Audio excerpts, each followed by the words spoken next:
If you're a facilities manager at a university, you know students rely on the cafeteria for breakfast, lunch, dinner, and the occasional late-night snack. So when a dishwasher breaks down and dirty plates pile up, the mess hall can turn messy in the blink of an eye. Enter Grainger. With over 1 million industrial-grade products and fast delivery, the product you need now is never far away. So you can turn that dishwasher back into a lean, clean washing machine. Call, click Grainger.com, or just stop by. Grainger, for the ones who get it done. We will not be held responsible for any hearing impairments or damage caused to you from excessive exposure to this sound.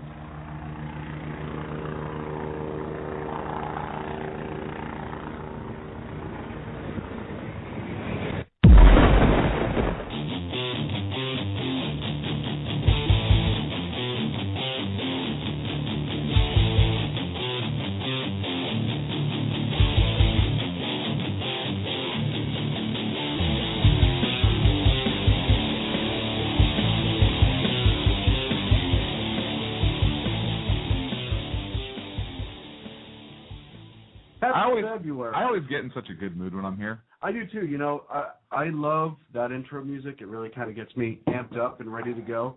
And I have coffee. Well, coffee always gets me amped up and ready to go. But our music, once again, we have to thank Sacco. You're just saying that because he cried about the interview when we didn't mention him.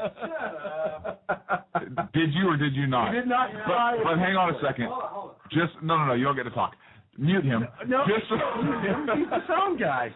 I do want to point out we don't have a camera in here, so our viewers, our listeners, our listeners can't see. Sacco has the awesomest shirt on right now. He does. He has the Spy versus Spy. Really? Thanks for showboating. What? I wanted to talk about the Spy versus Spy shirt. Oh, I'm sorry. Go ahead. No, it's ruined. No. You want to start over? You want to talk about Sacco again? It's kind of like when you tell the punchline of the joke, you know, where you're just like knock knock and you're like poopy, and it's like okay. Who's there? Doesn't matter.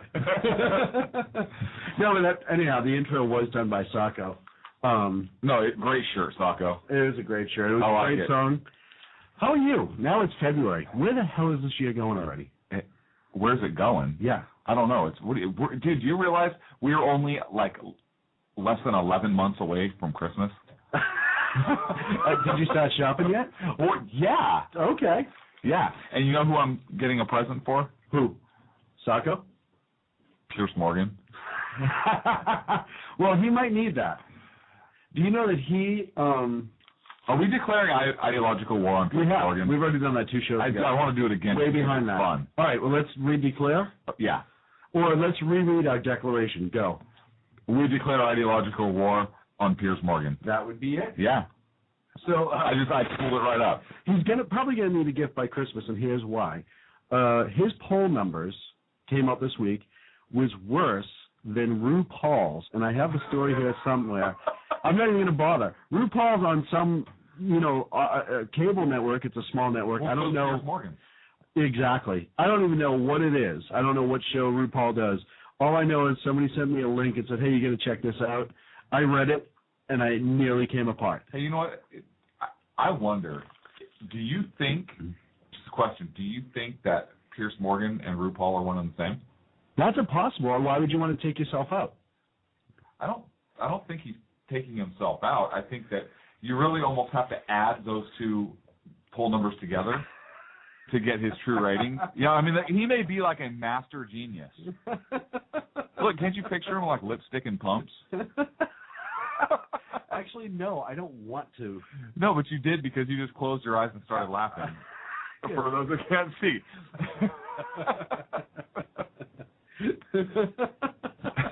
I just want to know, he's on CNN.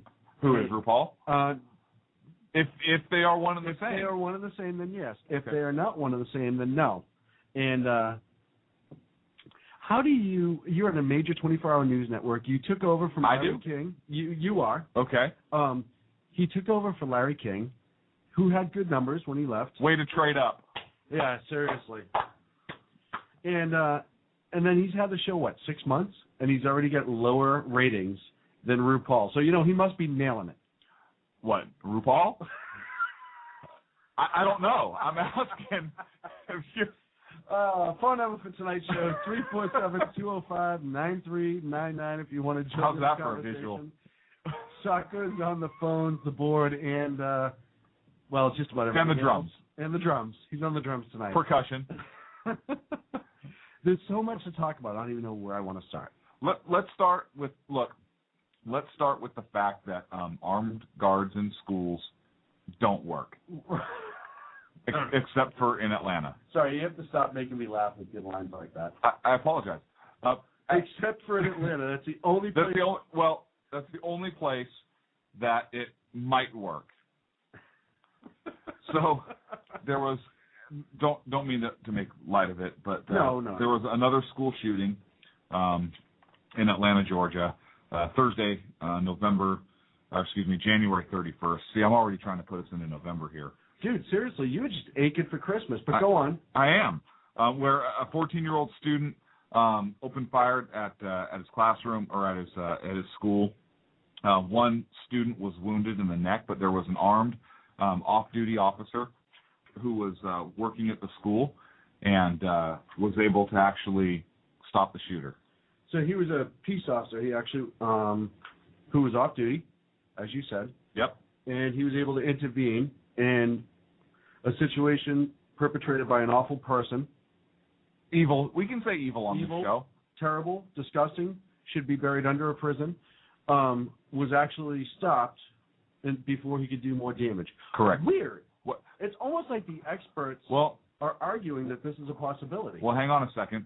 One of those experts actually sent a tweet out, and that expert's name is Pierce Morgan. What? Yeah, sent a tweet out saying that. Let me see the tweet. Quote: revealed armed guard was not able to stop Atlanta school shooting, and the reason that knucklehead sent that out is because. I think his thesis is because the gunman got like one round off and one person was injured, that the gunman was not stopped. So we have to have an armed guard next to every person, in his theory, for it to work. No. You literally have to No. That's not his theory. I think his theory is you don't have the armed guard there. Because, and then the shooting wouldn't happen. Right. Because there would be no guns anymore. Right. Because they would ever. Just disappear. Because they would miracle themselves away. You know. There's a reason. We kick their ass in exactly. There's 17, a reason. And he's the reason. 75, 6, 7, 8. You know, and there's 81. a bunch of people, on Twitter that were calling at one point to deport him. There was a whole... That would be so awesome. We should. But remember Yorktown. But Britain doesn't want it back. That's at the end of the day. They don't want him back, or they don't want Yorktown back? They don't want... Taxes was feeling so stuck. Sitting in traffic, squeezing into a parking spot, all to squeeze in getting tax help during your lunch break. Now Taxes is a TurboTax expert who does your taxes for you, while you go about your day getting real-time notifications about their progress and the most money back guaranteed. Now this is Taxes. Intuit TurboTax. Get an expert now on TurboTax.com. Only available with TurboTax Live Full Service, real-time updates only in iOS mobile apps. See guarantee details at TurboTax.com/guarantees. Him back. No, would you? No. Okay, we don't want him either.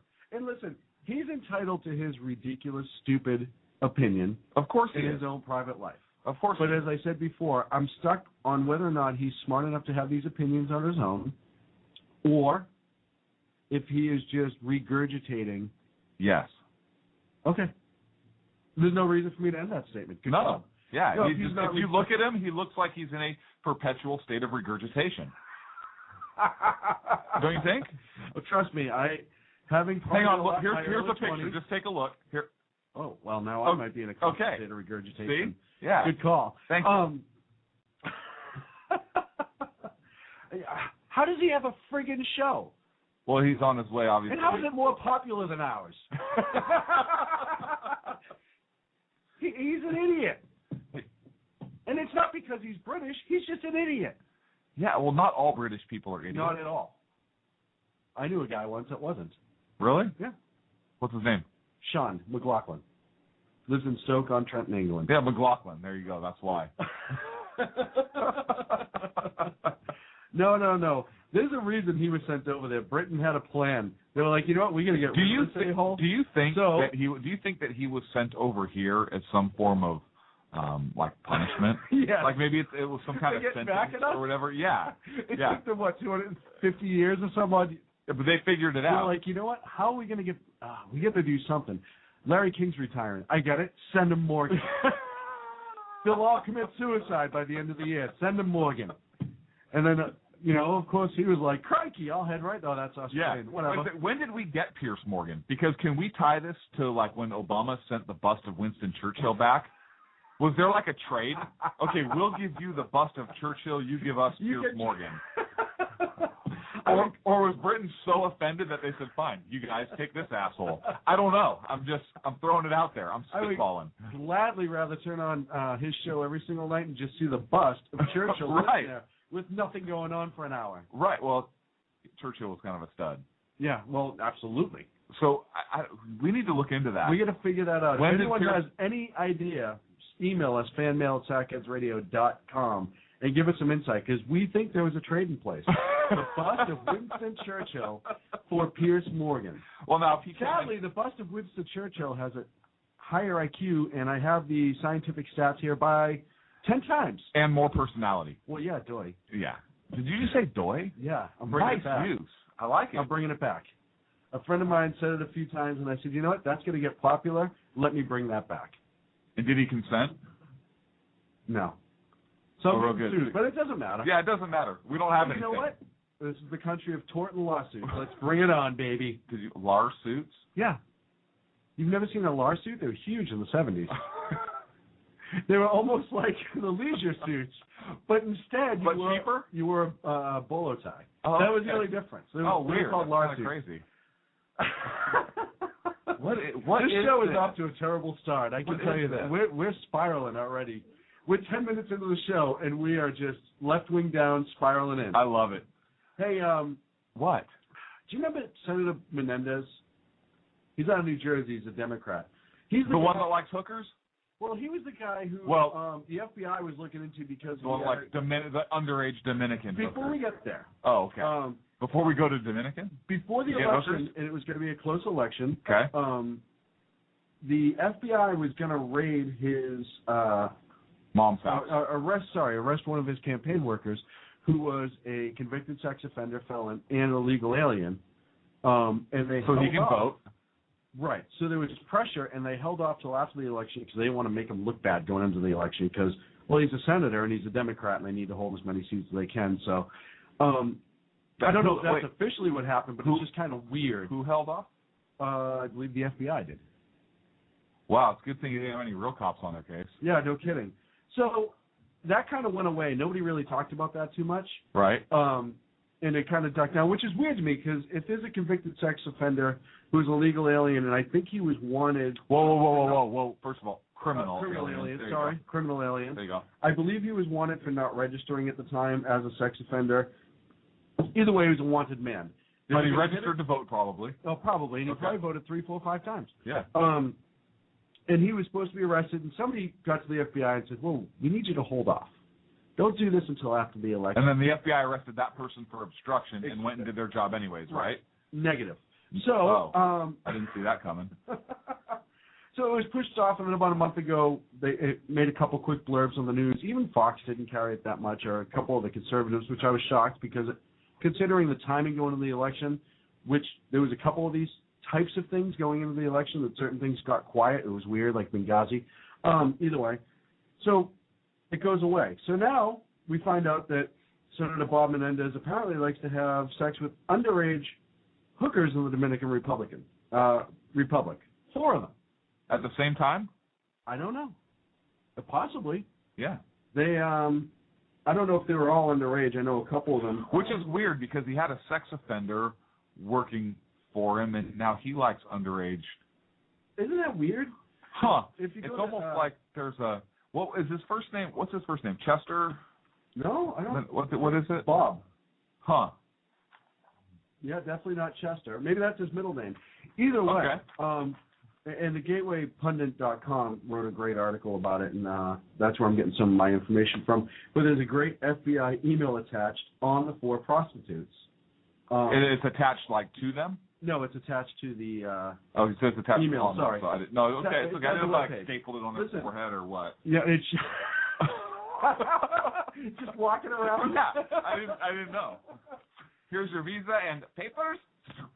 So, it boggles my mind. Again, this isn't. I didn't see this on CNN. Maybe I was wrong. Maybe I missed it, but I didn't see it there. What? But do you watch CNN? I always check. That's part of my job on this show. I check to always see what the other side is saying and how they spin things. Oh, okay. I watch MSNBC. Right, that's your job on the show. My job. I get stuck with Pierce freaking Morgan. I get stuck with all of MSNBC. Seriously. You know who you get? Yeah. You get our other best friend. I do. You get him. Chris. Hi, Chris. Uncle Chris Matthews. Hi, Chris. We have a war on two fronts going on right now. We do. This is. Yeah. Now, are they the allies or are we the allies? We don't really have any allies. That's not true. We do have allies. We do have allies. We have Conservative Outcry. ConservativeOutcry.net. I believe Andrea Kay is involved with us as well. The 405. Is the 405? I'll have to ask John and Tammy over there and see if they're going to be on board with our ideological war. Yeah. Right now, I think they're supporters, but they're almost like the Dutch in the Revolution. They were supporting from a distance at the time. And then, which one of us gets Soledad O'Brien, that absolute genius? Sacco. Somebody in the chat room said, bye-bye, Soledad, but I can't remember what network she was on because she wasn't that popular until she said something stupid. Yeah, I don't even know who she is. That's how popular she is. Oh, so, we do have another ally in this ideological war, Bob, in the chat room. Yeah, USMC Bob, who's a regular in that chat room. And I'm being told she was on CNN, so thank you to Mother Goose, who is in the chat room tonight. That's so if you want more information about what's going on with Senator Bob Menendez, I would suggest Googling his office and calling and asking him. And just seeing what's going on. Yeah, that's absolutely. my suggestion. Yeah. You know, I think it's funny, too, that remember when this happened? What about like a public records request for his public record. Yeah, like his email or maybe his internet activity from his office. Freedom of Information Act. If he likes little kids, I wonder what would show up there. I don't know if he likes little kids or little hookers. Either way. I'm just saying. I don't know. No, I don't know either. Well, we need to clarify that. So if anyone out in the Sackhead Army wants to go out there and start asking Bob Menendez hard-hitting questions, because I don't have time to talk to pedophiles. Yeah. I'm sorry. Well, alleged. No, alleged. I said alleged. Alleged. I did mean alleged. Yeah, we don't know. This is just. Hey, remember when a whole bunch of Secret Service agents lost their job? Oh, forget it. Doesn't matter. Yeah, never mind. It was in Colombia, not the Dominican Republic. So it's totally different. The same laws don't they're Secret Service. It's not like he's an elected member of the Senate who took an oath or anything like that. So it wouldn't be up to. It'd be up to us to fire him then, right? Not the. Weird. Huh. But it's alleged. Has the hooker thing been proven? Because the hookers confirmed they attended sex parties. But granted, this is just. You're taking the word of a hooker, which was good enough to fire Secret Service agents. Ooh, yeah, that's a good point. But again, we don't know that this happened or not. That's just kind of what's the word is. You got good distance on that, Aaron. Thank you. You like that? Yeah. I think I believe it, but again, we don't know. He hasn't been convicted of anything. Listen, the FBI is conducting the FBI. Well, hey, you know who else hangs out in the Dominican Republic? Who? Remember Charles Rangel? That's where his house is down there. That he had all the tax evasion. That he wanted to pay all the taxes. Interesting. Maybe we need to get boots on the ground in the DR from the Sackheads and start investigating all these Democrats that hang out there on a regular basis. I'm just saying that's possibly a good idea. Sarko. Sackhead, I gotta give a call out to Sackhead Michaela. Okay. She's in contact with us right now, and she just has an outstanding idea for an article. So she's going to be doing some research and writing it within the next couple weeks. Hopefully, we'll have it. So I know she's out there. Thank you, Sackhead Michaela, for the work you put in on your articles. Looking forward to another great article. Absolutely. You want to go to the Dominican Republic? Oh, I heard there's hookers there. So you don't want to go? I do want to go. Okay. We're gonna send Sackhead Sarko to the DR and try to investigate these Democratic senators and just what the hell they're all about. Before you do that, can you make sure the website's up? The new website? You know, the one you've been working on? You're looking at us about lost. No. I'm not saying you're not coming back. We're just not saying you are. Listen, if you end up headless in Haiti, there's nothing we can That do would be about a great movie. It's Headless like in Sleepless in Haiti? Seattle. It's only right across the river. So, do you want to go? Sure, I'll go. Get your passport. Just put it on the Sackhead credit card.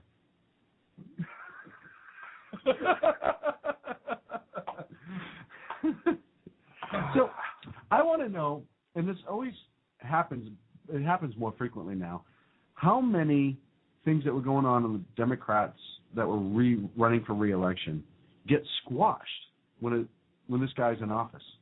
It just seems to happen a whole bunch of weird What do you mean, this guy? This president. Oh, okay. I'm sorry. I didn't know why you were bringing race into this. How did I bring race in? This guy? No. Seriously? Obi-Wan. Really? Obi-Wan the First. Mace Windu? No, remember? Obi-Wan.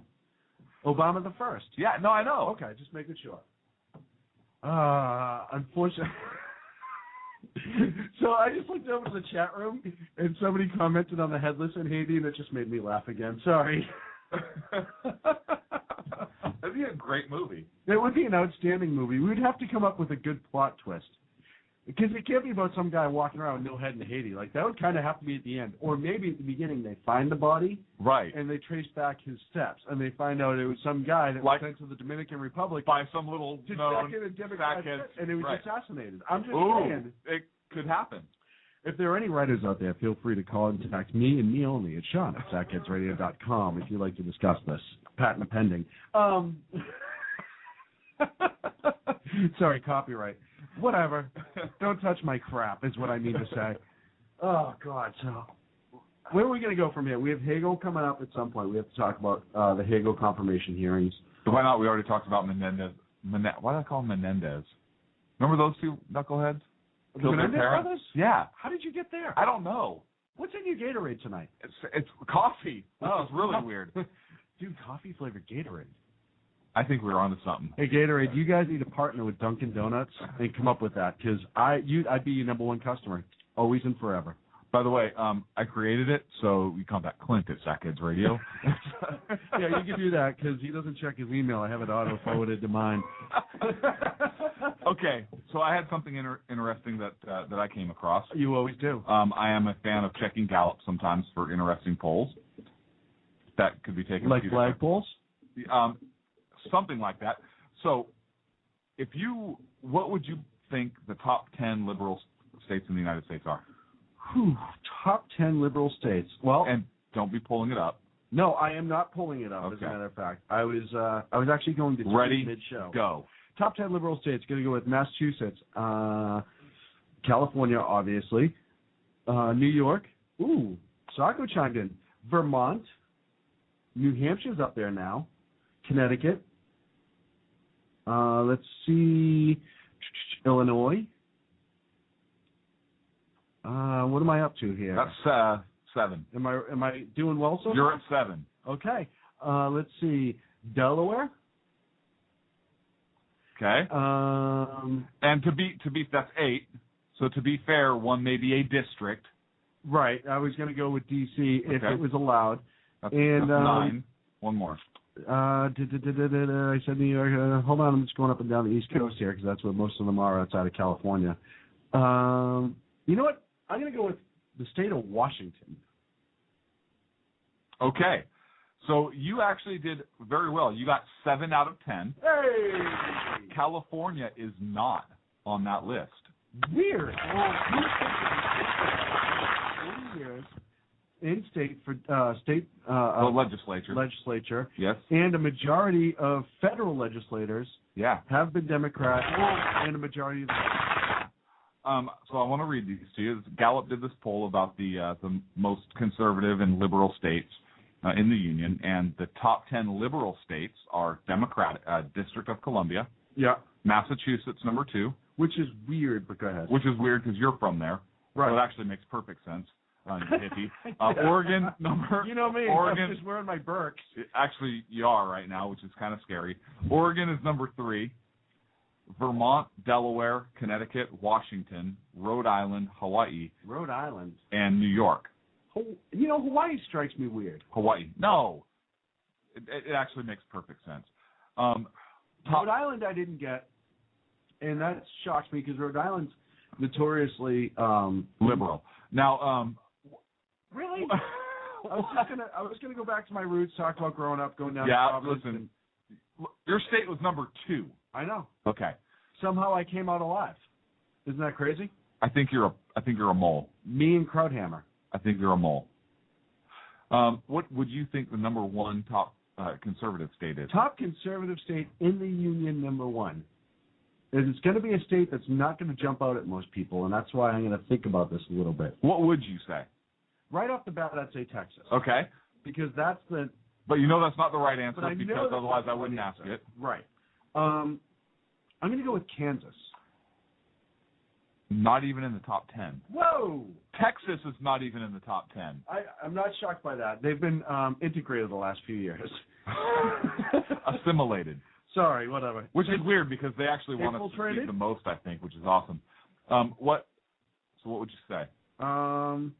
Well, if Texas... Okay, say think Kansas, Forrest Gump. Where did he play football? Alabama? Yes, number 1. Nice. See that? Yeah. Movie trivia and real life information all rolled into top one. 10 conservative ones in the union. Alabama number 1. North Dakota number 2. Doesn't shock me. Wyoming number 3. Oh. M-I, crooked letter, I, crooked letter, I, P-P-I, number 4. What? Well, I mean, Mississippi. Utah, yeah. Oklahoma, Idaho, Louisiana. Ida Pimp. Louisiana, which actually surprised me. It doesn't surprise me. Okay. That's one of those states where the high volume of... It's kind of like California with liberals, if you will. A majority of the state is conservative, but the few cities that have the high populations in one area are liberal because that's where all the free crap comes from. Okay. That surprised me. But if you look at who they've elected overall, they have a pretty conservative track. Okay. Nebraska, doesn't surprise me at all, and Arkansas. Arkansas. You are Kansas, we are Kansas. And then, of course, they did the top 10 moderate states, if you're interested. Yeah. Alaska, Rhode Island, Ohio, Maryland, Massachusetts, again, was one of the more moderate states as far as the split. Right. Michigan, Nevada, Connecticut, Montana, and New Jersey. And that's just the highest number of people that claim to be independent, moderate. Oh, moderate. Now, something interesting I pulled up about California also, because we always hammer California. We're based out of California. That's belly of the beast, baby. No secret. Fighting from the inside. But California, there's actually 34.1%, according to this Gallup poll, lean Republican. 46.7% lean Democrat. That's not surprising, correct? No. Okay. However, 35.2% view themselves as Republicans or as conservatives. So that the number of people that view themselves as conservative is actually higher than the number of people that lean or vote Republican in that state. So that's interesting. And 35.6%, so almost the same number, 0.4% higher, consider themselves moderate, whereas only 25% consider themselves liberal in California. It's according to Gallup. Well, most people don't, outside of California, and I didn't know this either before I moved here, there's a lot of farmland and conservative places that you would expect to be conservative. Farmland. Yeah, but this is population. This is people. Yeah. Not geographic area, which I think was where you were going. Right, I with was. That. That's bizarre to me. Yeah. Then why do they keep doing it? Why do they keep... I don't know, and that's my whole point. I don't understand that. Is it just because easy? the conservative advantage for California, the conservatives have an advantage in California of 6.3. Is it just not showing up? I don't know. I think they're buying into the whole, well... If we don't, it doesn't matter, we're going to lose. Either it doesn't matter, we're going to lose, or, you know what, we feel good about X, Y, and Z. Maybe they don't pay attention. California is very influenced. with media and so forth. But the conservative advantage is defined as the percentage of conservative minus the percentage of liberal in that state. And so the conservatives actually hold an advantage, according to this Gallup poll, of 6.3%, which I found very interesting. Well, does that mean we have to start organizing? Does Sackheads Radio have to start organizing a conservative vote in California? Can we? Yeah. The California Republican Party is I just dead. did. Nice work. The California Republican Party is dead, and I think that's one of the problems. The California Republican Party went crazy. Do the Sackheads have to show up with the defibrillator? No, I think they need to completely redo the party. All right, so we have to go all Frankenstein on it. Yeah. Okay, cool. Yeah. Let's do it. Either that or we just start our own party. Maybe we need to have a Sackhead party. I'm talking like lots of booze and like a real party, not like a political. No, let's just have a big old blowout, finger sandwiches. Yes, right? The little corns. Halfway through, I'm like, I don't even know what we were supposed to be doing tonight. Just keep giving me sidecars, old-fashioned. But I think that's the problem. I think that's why Jerry Brown got elected governor there over Meg Whitman, because Meg Whitman was, in some cases, I think, maybe even more liberal than Jerry Brown was. Yeah. So the Republicans, they don't really, there's not a huge difference between a California Republican or a California Democrat. Well, and I was just going to say, how many people are registered conservative or Republican, rather, in this state because it's such a moderate form of conservatism that any other state they may be registered as... it doesn't matter because they still consider themselves conservative. You have more people that consider themselves conservative than Republicans. If somebody who balances it off, hey, you know what, I'm big on social issues, I think, leave social issues alone, but I'm a fiscal conservative, and that's, really important, and I want to keep the Constitution as much as we can kind of important. So I'm going to go Republican, but when it comes to giving stuff away and helping the needy and all that stuff, then maybe... Spending a bunch of money. Right. And then, yeah. Pay taxes. I don't know what the mindset is. I don't either, but I thought it was interesting. I wanted to bring it up in the show. We're up against a break. Thanks for listening. Oh, yeah, really? Up against a break? We have...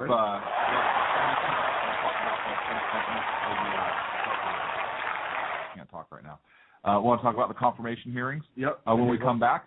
And we're also going to talk about, I got an interesting study on Occupy Wall Street that I think you will enjoy. We'll be back in a minute. 347-205-9399 is our phone number, Sackheads Radio.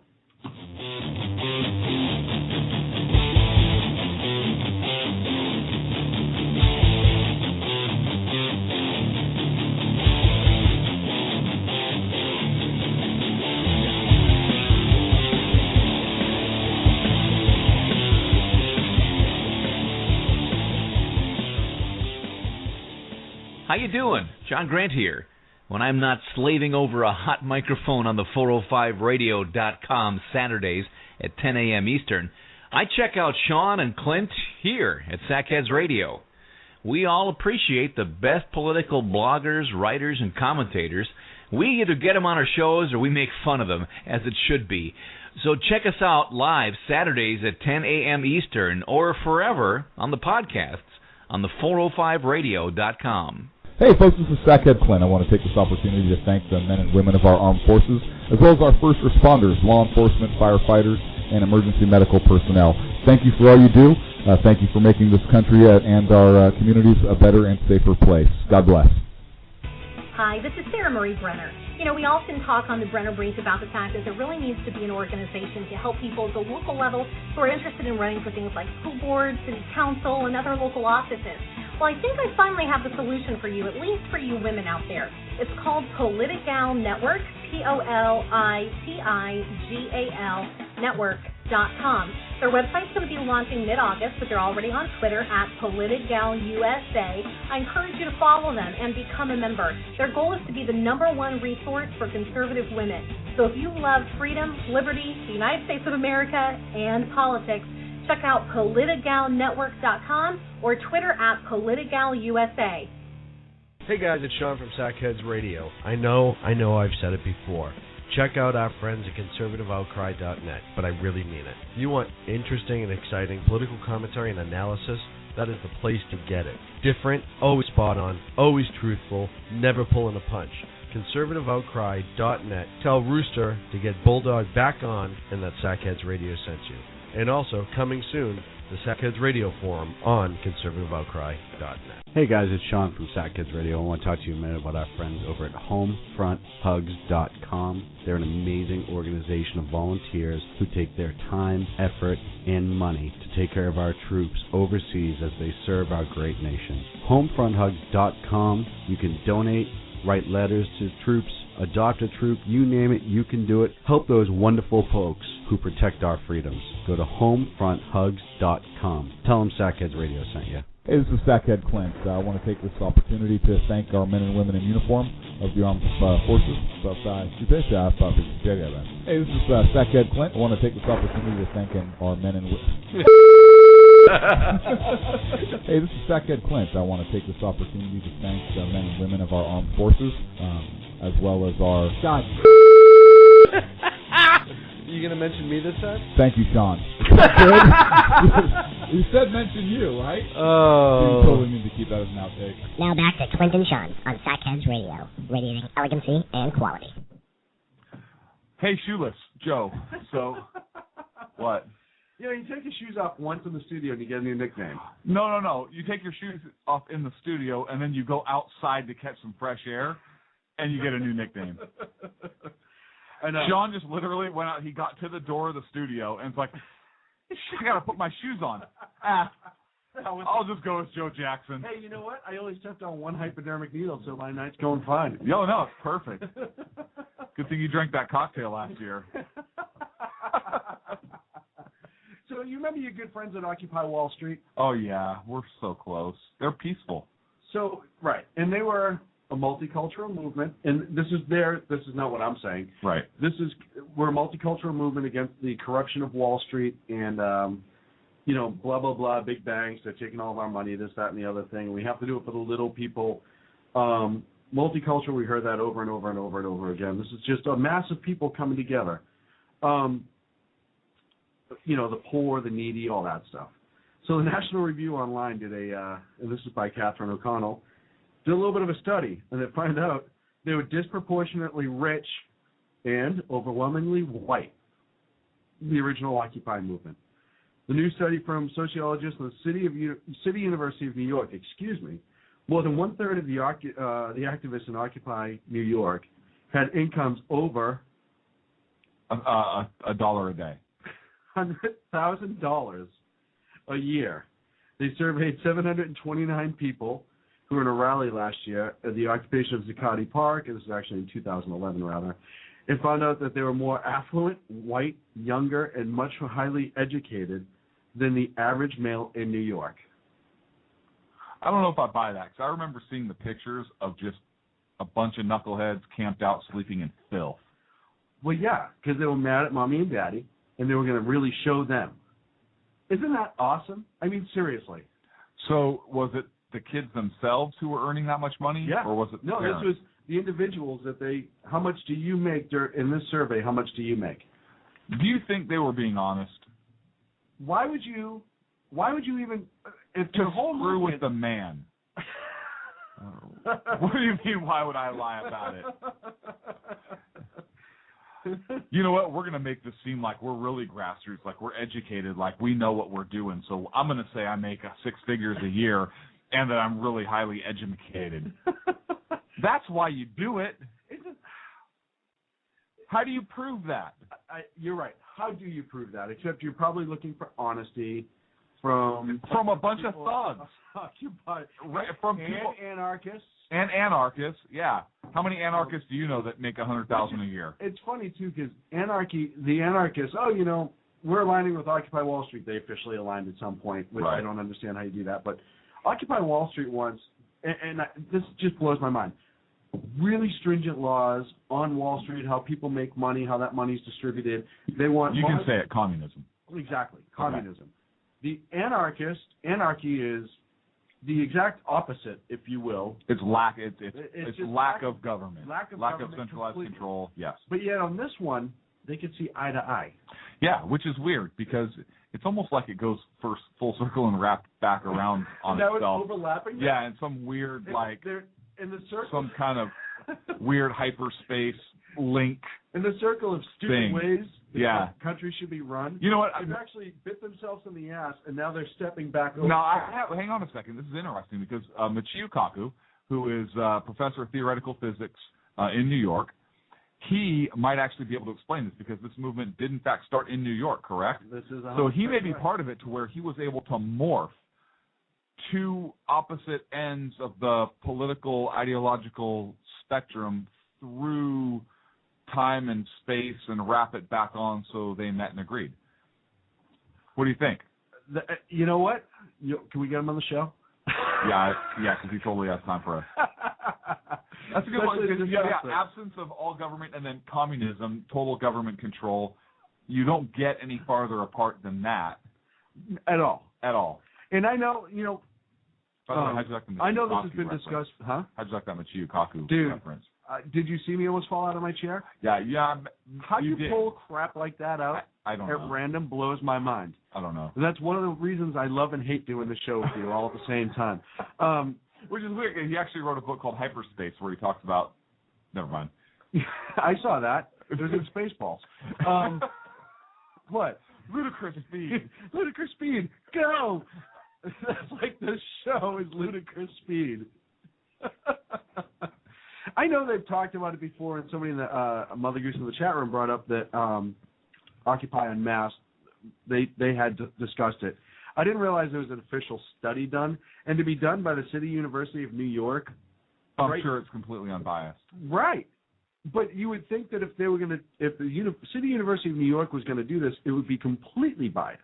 Like they would just be like, oh, it was 30% white, 40% African American. No. I would think they'd want it to seem like mainstream white people, rich white people want this movement, and because it's not radical at all, it's mainstream. Look, we're just like you. Matter of fact, we're the educated, well-employed segment of you. Well, that's what I would think, and I would trust this study more if it were done by UC Berkeley.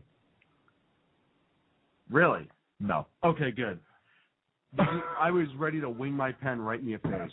Just as much, though. Anyone who wants to chime in, 347-205-9399. We're talking about the study done by the City University of New York about the occupiers. They said that non-Hispanic whites constituted 62% of all the respondents in the study, though they only make up 33% of New York residents. Yeah. While only about a third of our country holds bachelor's degrees, 76% of the respondents had completed their education at a 4-year college. Okay. That's just shocking to me. And you say you believe it? Well, they have to have there has to be some sort of baseline. I don't think if you're going to BS a study like this, pardon me, that you can fudge the numbers that much. If they said... What do you mean you can't fudge the numbers? I take a pen and I write some crap down. Well, that's true, because in Philadelphia, there wasn't one conservative vote during the general election. Throw it against the wall. It's just mind-boggling to me. That's all I can say, really. Why? I don't understand how you get... All right, so let's look at it this way. Say it's a complete BS study. Okay. Let's say that. I like that. Let's go with that. All right, so let's go in and audit the study. Have somebody go in and check it. Because I think if you're a city university, I don't assuming they care. get city money. Oh, I do. Okay. And I'll tell you why. If this university gets any state or federal funding, then if they're going to do studies like this, shouldn't they, if they're going to pass it off as impartial and it's a city university? I'll do you one better. Why do we have college and universities with professors that preach the downfall of the United States and socialism and communism when they get tax dollars? That's more concerning to me than an Occupy study. I love when I set up a segue and you take the bait. Yeah, there you go. No, it's completely disgusting. And we've had a bunch of people, we've talked about this before, how many liberal professors... Is that a North Face shirt? Well, yes, it is. I like it. Thank you very much. Do they make it in men's? No. Huh. No, only women's cuts. Okay. That's why it fits me so well. No, it does. It really shows the curves. How many of these liberal professors get to go, especially public universities? Listen, if you want to have a private university and you want to have a liberal-leaning private university, as long as there's no federal funding, that's up to you. Have you heard of Hillsdale College? I have heard of Hillsdale College. I love that school. I actually donate to that school. And no, this isn't a commercial. This isn't a plug. But I've taken their Constitution class. Yeah, they have free Constitution online, their Constitution 101 class, Constitution 201. They now have a Western history 101 class that's free, and they teach it's a true liberal arts education. Yeah. True statesmanship education program, and they take $0 federal dollars. I know. So they're completely private. They tell the federal government to pound sand on all kinds of things. It's awesome. Anyone that tells the feds to pound sand on things that's constitutionally none of the feds' business, I'm all for. Me too. It's great. They actually had a fight, I believe it was in the 70s, with the federal government, where because they were students were using GI Bill money, and so the feds came in and said, well, no, you have to comply with these requirements, and they said, no. And they're saying, well, you're using federal money, GI Bill money, and the college's position was, well, no, you give them money, and it is the student who is spending money. They can spend that money anywhere. Yeah. And they end up. And they earned it. Yeah, they don't take any federal money. Anyways, I digress. So I know, going back to what I was saying. Yeah. If you want to have a college take $0 federal money, and if you want to lean your teachings towards liberal teachings, that's your right. As long as, let's face it, in my belief, most college degrees are kind of BS anyhow. Yeah, because you got bachelors of science. Right. And some of them are MS, some of them are BA. AS or right. A, yeah. rather.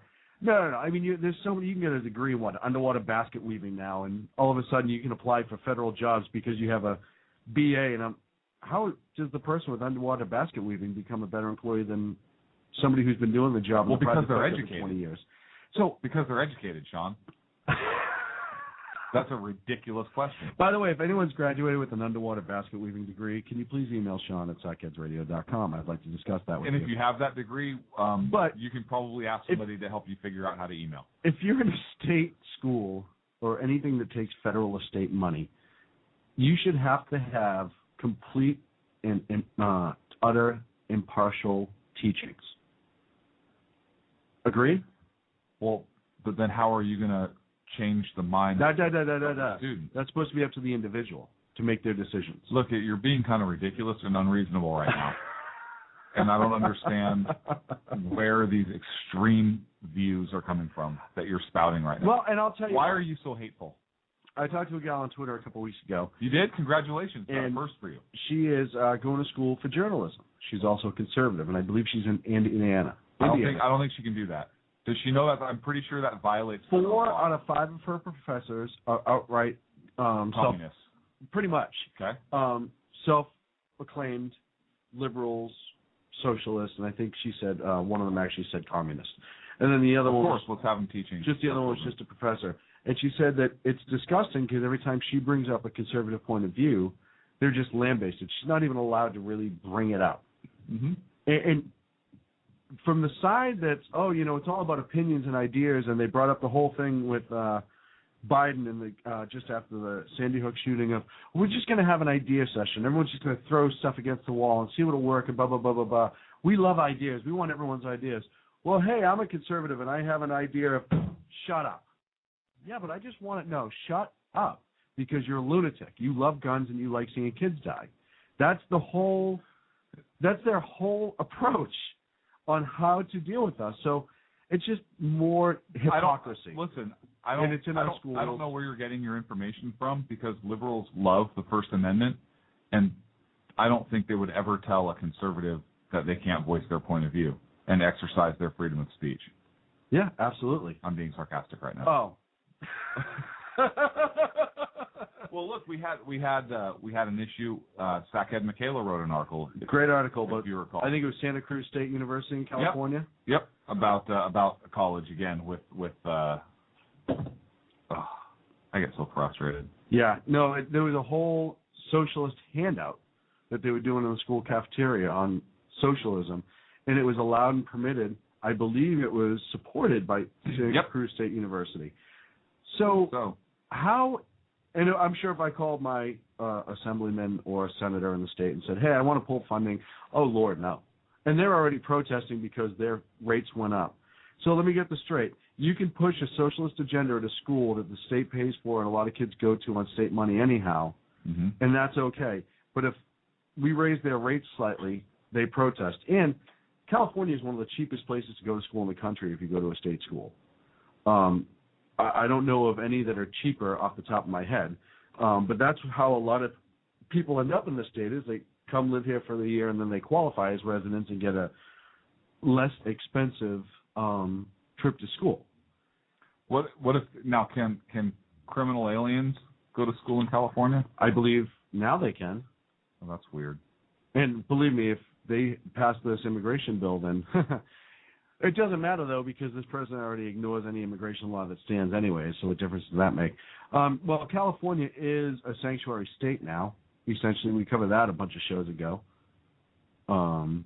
where you can pretty much come in and they won't touch you unless you're, a violent felon. Unless you're convicted of a violent felony in California, they ain't touching you. Law enforcement cannot run immigration status checks anymore. Yeah, unless you are a violent felon. Who decides what that is?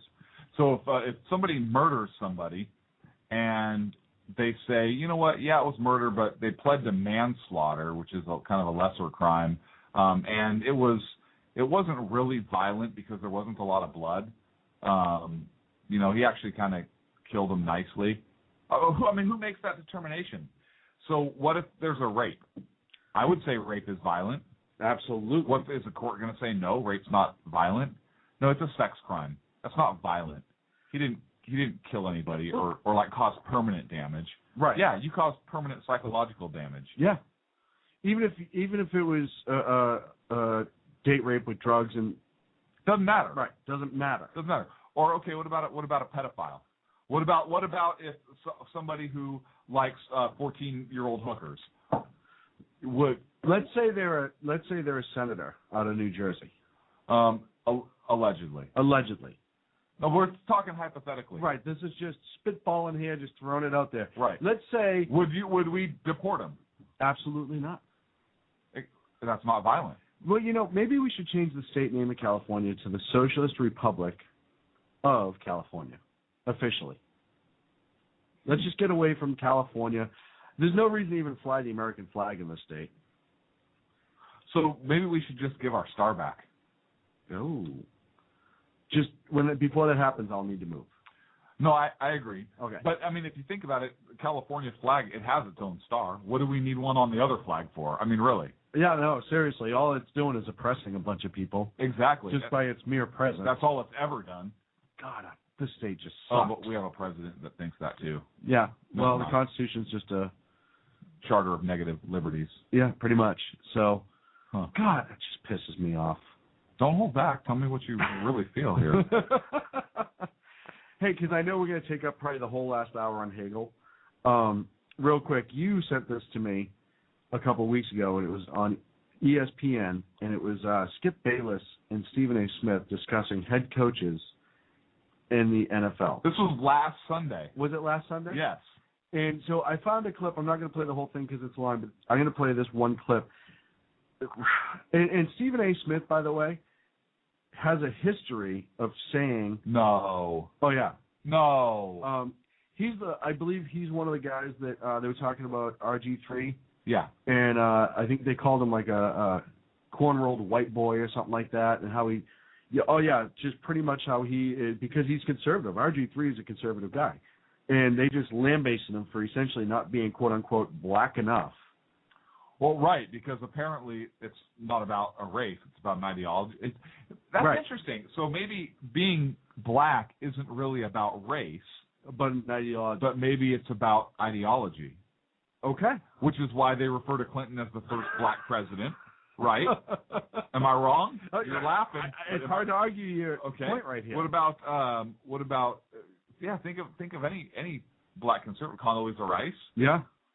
Right. She's not really black. Right. No, they say that all the time. Yeah. No, she's Colin Powell when he was actually a Republican. Right. Way back when. Right. So maybe they'll consider him black now. Right. But I don't know. It's mind-boggling to me. I'm going to play this clip. Interesting. I just can't wait to hear your response. All 8 teams did adhere to the Rooney Rule, which basically states all NFL teams looking for head coaches and GMs have to interview at least one minority candidate. But again, as Schefter just mentioned there, no minority coaches were hired. Stephen A., I'll start with you first. What are your thoughts on that? I'm appalled. I'm disgusted. Let me preface my comments by saying, Skip Bayless, you know that I was on the record in complete support of the Chicago Bears letting go of Lovie Smith. I think that when you've been in the league for 9 years as a head coach and you go to the playoffs 3 times, you miss the playoffs 6 times, and you walk into this season with them having let go of their general manager, and you have the mandate to make the postseason, even if you do win 10 games, if you miss the playoffs, then Chicago had every right to let go of Lovie Smith. But in my wildest dreams, I never believed, Skip, that would mean that he wouldn't get another job. I just felt it was time for him to leave Chicago, not time for him not to be a head coach somewhere else. I hear you. And that's where this is so incredibly appalling. We're talking about an NFL. We're in the 10th anniversary of the Rooney Rule. For those that don't know what the Rooney Rule is, it's something that obligates teams to interview at least one diverse candidate for each open in a head coaching or general manager's position. That rule was implemented because interviewing minority head coaches is something that simply, or candidates rather, was simply something that was not happening. It's that simple. Here you have 8 openings. 8. Okay? 7 will be first-time head coaches. And Andy Reid, fresh off of a 4-12 season, losing 12 games in 13 weeks, fresh off an 8-8 season preceding that, gets a head coaching job. Now, you know I'm a fan of Andy Reid, Skip. Yep. But he got fired on a Monday and had the head coaching job in Kansas City that Friday. I agree. 4 days. He's not even missing a week's check. A week. Okay? You don't hire one black coach, 1 out of 8 openings? This is disgraceful. Then let's throw out some of the names. Arizona defensive coordinator Ray Horton. Big-time reputation. No head coaching job. Atlanta special teams coordinator Keith Armstrong. He was injured. 49ers Mike Singletary. You know he had some shaky time. And you know, with that former 49ers coach Mike Singletary. Lovie Smith, of course. And Jacksonville defensive coordinator Mel Tucker.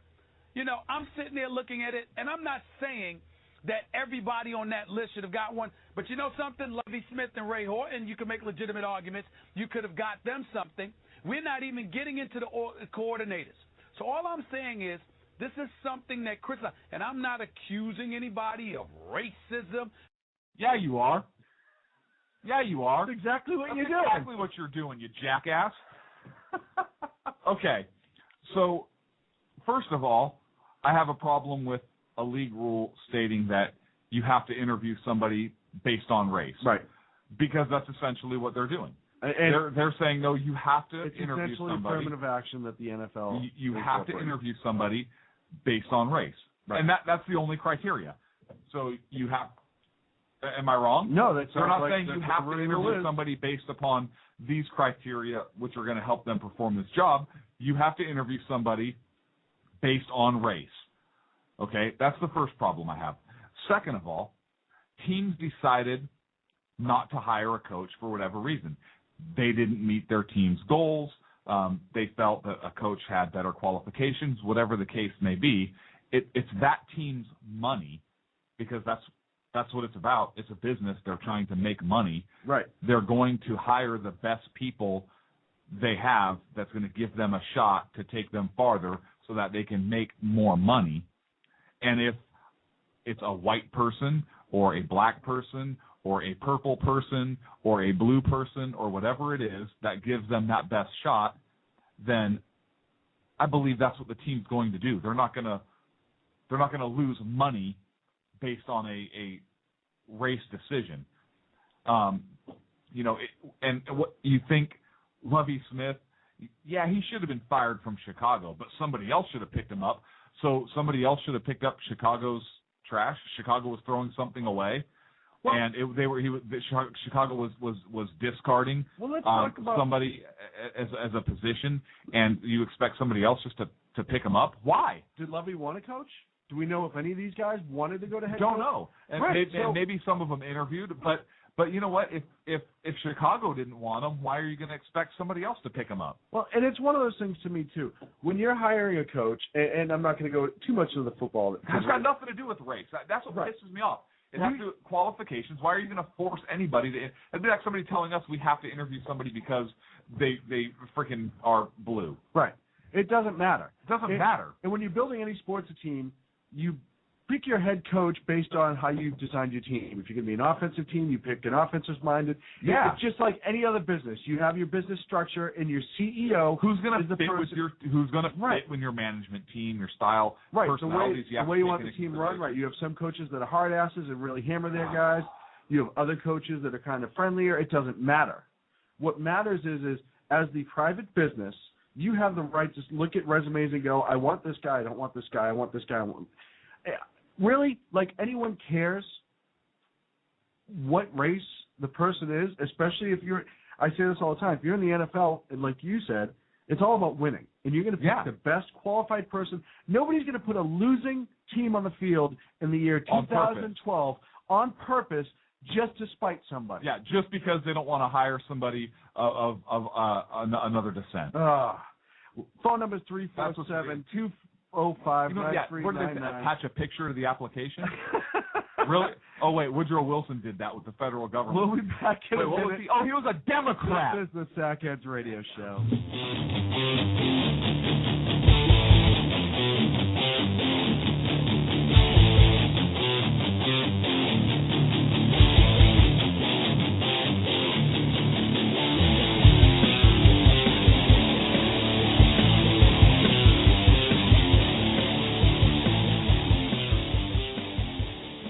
How you doing? John Grant here.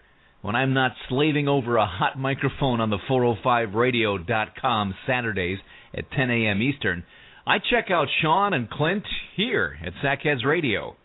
We all appreciate the best political bloggers, writers, and commentators. We either get them on our shows or we make fun of them, as it should be. So check us out live Saturdays at 10 a.m. Eastern or forever on the podcasts on the 405radio.com. Hey folks, this is Sackhead Clint. I want to take this opportunity to thank the men and women of our armed forces, as well as our first responders, law enforcement, firefighters, and emergency medical personnel. Thank you for all you do. Thank you for making this country and our communities a better and safer place. God bless. Hi, this is Sarah Marie Brenner. You know, we often talk on the Brenner Brief about the fact that there really needs to be an organization to help people at the local level who are interested in running for things like school boards, city council, and other local offices. Well, I think I finally have the solution for you, at least for you women out there. It's called Politigal Network, Politigal Network.com. Their website's going to be launching mid-August, but they're already on Twitter at PoliticalUSA. I encourage you to follow them and become a member. Their goal is to be the #1 resource for conservative women. So if you love freedom, liberty, the United States of America, and politics, check out PoliticalNetwork.com or Twitter at PoliticalUSA. Hey guys, it's Sean from Sackheads Radio. I know I've said it before. Check out our friends at conservativeoutcry.net, but I really mean it. You want interesting and exciting political commentary and analysis? That is the place to get it. Different, always spot on, always truthful, never pulling a punch. conservativeoutcry.net. Tell Rooster to get Bulldog back on and that Sackheads Radio sent you. And also, coming soon, the Sackheads Radio Forum on conservativeoutcry.net. Hey guys, it's Sean from Sackheads Radio. I want to talk to you a minute about our friends over at HomefrontHugs.com. They're an amazing organization of volunteers who take their time, effort, and money to take care of our troops overseas as they serve our great nation. HomefrontHugs.com. You can donate, write letters to troops, adopt a troop, you name it, you can do it. Help those wonderful folks who protect our freedoms. Go to HomefrontHugs.com. Tell them Sackheads Radio sent you. Hey, this is Sackhead Clint. I want to take this opportunity to thank our men and women in uniform of the armed forces. Hey, this is Sackhead Clint. I want to take this opportunity to thank our men and women. Hey, this is Sackhead Clint. I want to take this opportunity to thank the men and women of our armed forces, as well as our... God. You going to mention me this time? Thank you, Sean. You said mention you, right? Oh. You totally need to keep that as an outtake. Now back to Clint and Sean on Sackheads Radio, radiating elegancy and quality. Of course you're calling people a racist. Not call. Who does he think he is? I'm not calling anybody a racist. Yeah, you are. Racist. Calm down. What? Calm down. Oh, go ahead. I like to see him getting angry. He dressed up best when he's angry. Let me know when we come back on. Oh, that was friggin' ridiculous. 347-205-9399. Oh, we must be on. Hey, yeah, we've been back. So. Okay, thanks. Hey, Mother Goose, who's been a chat superstar for us tonight. Nice. They sent us this is from gulagbound.com. It's a list of all the joint exercises between city government, law enforcement, state government, law enforcement, and military. And they also sent... Whoa. And who? Military.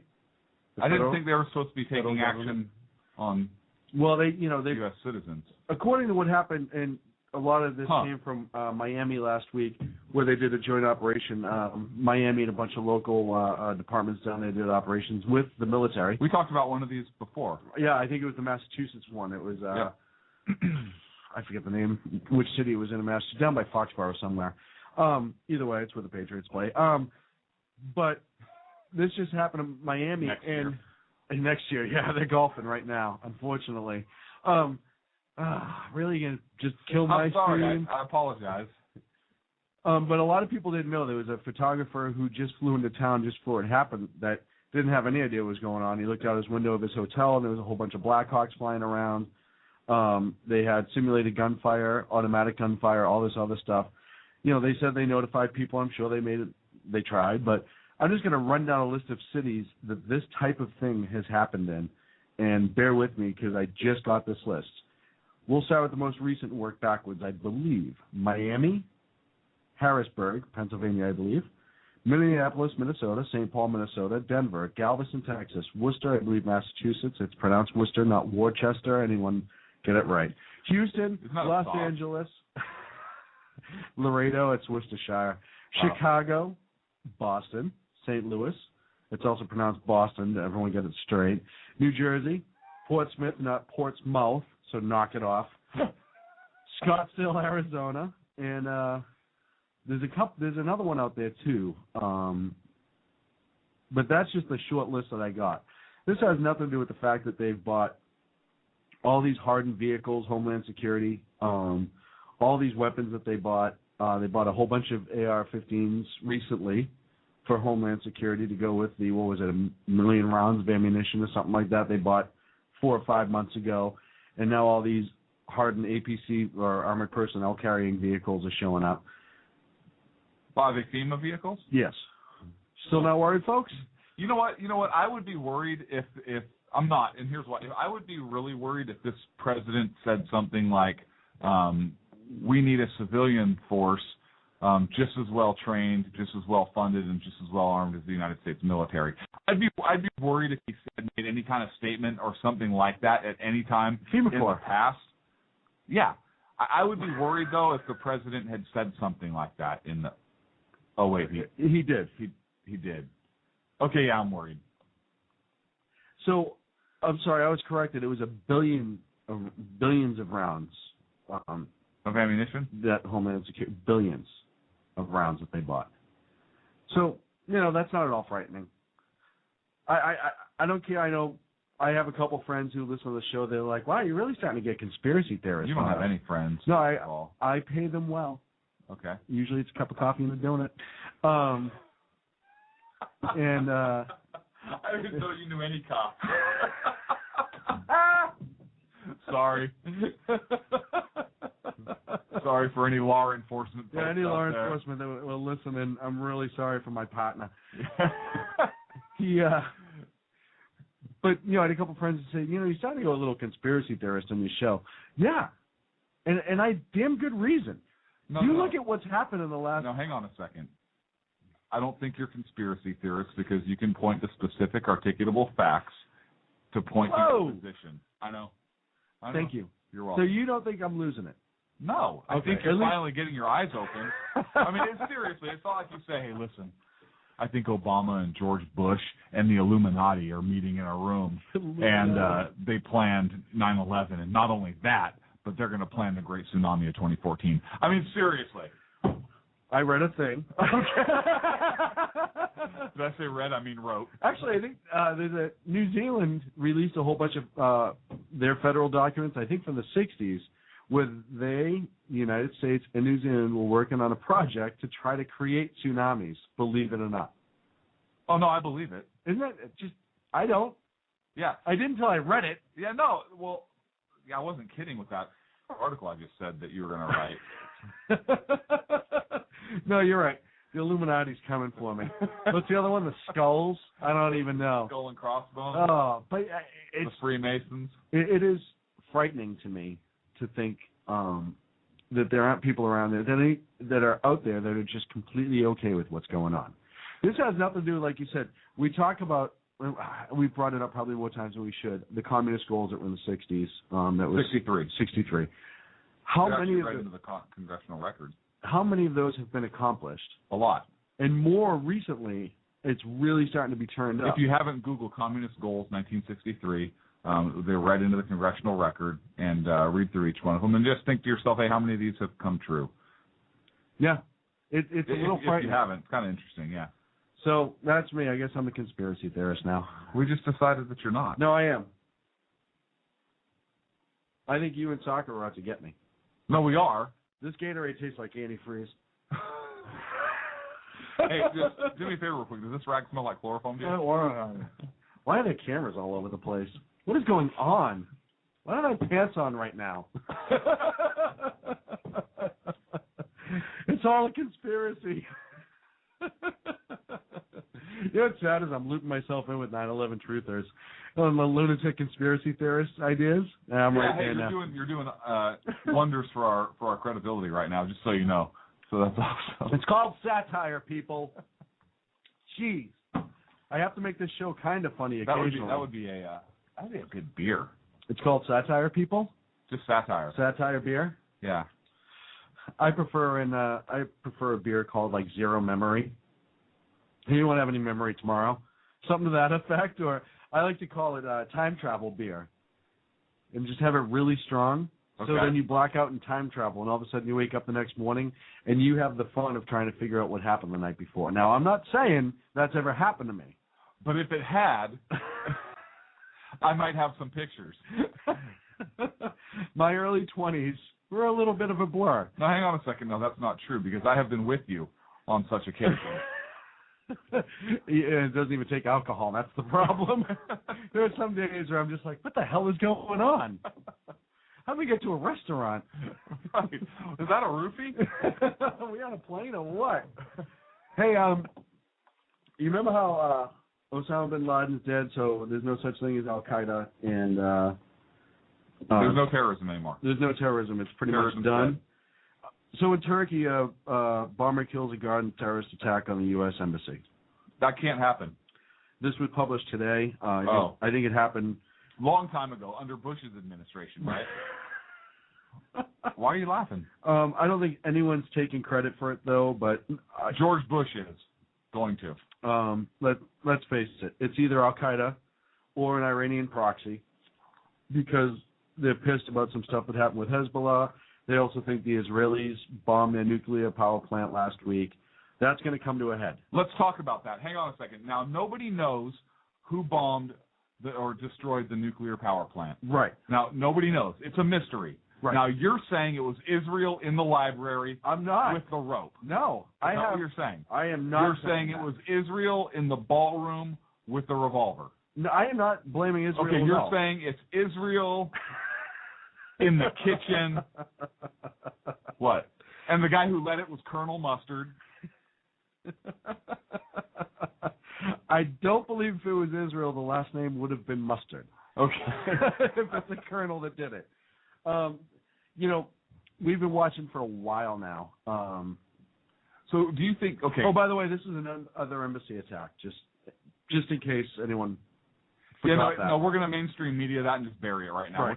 We're talking bombing nuclear power plants right well, now. Okay, sorry. Yeah, it's okay. Just, hey, nothing. Look at this hand, nothing to see here. See, follow the shiny object. So they think it's retaliation. Who thinks it's retaliation? People are speculating that Whose Iran. people? What people? The people. Those people? Have Why you do ever have seen to the be end of the so hateful? original Indiana Jones? We have top men working on this. What men?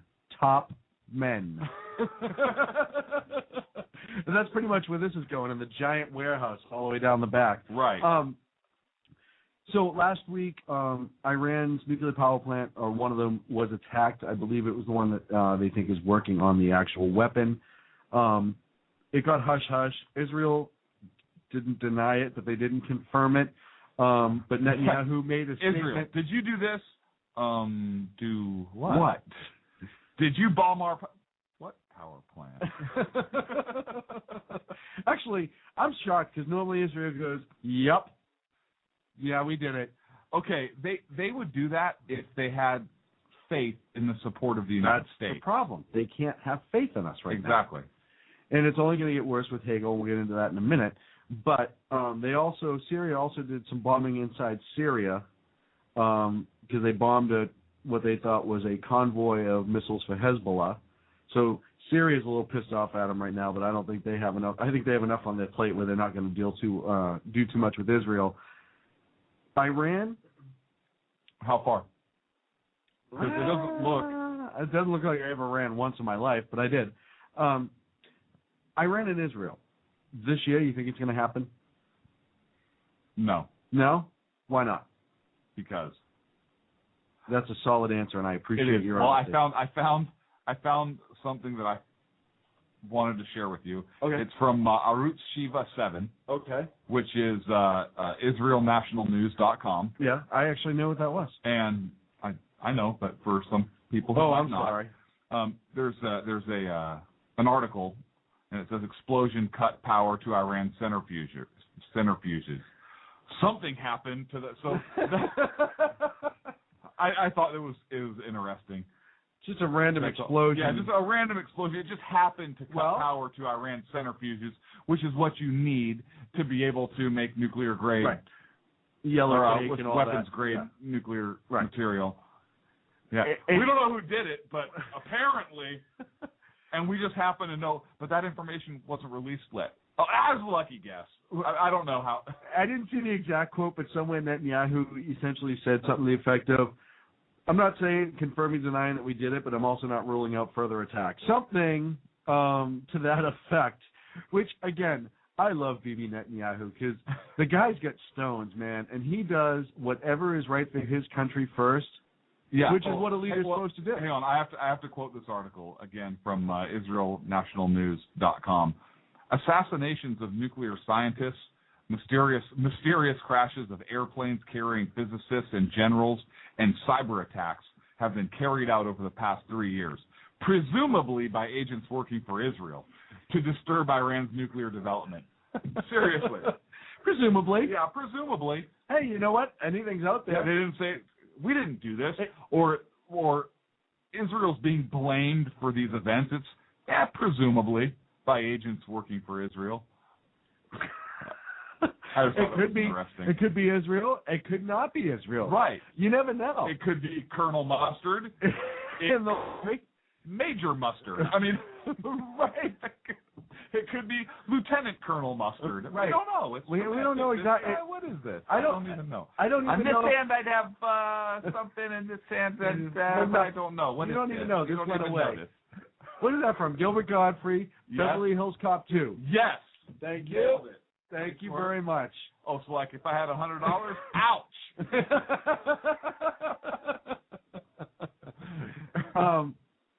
Yeah. Nice and crisp.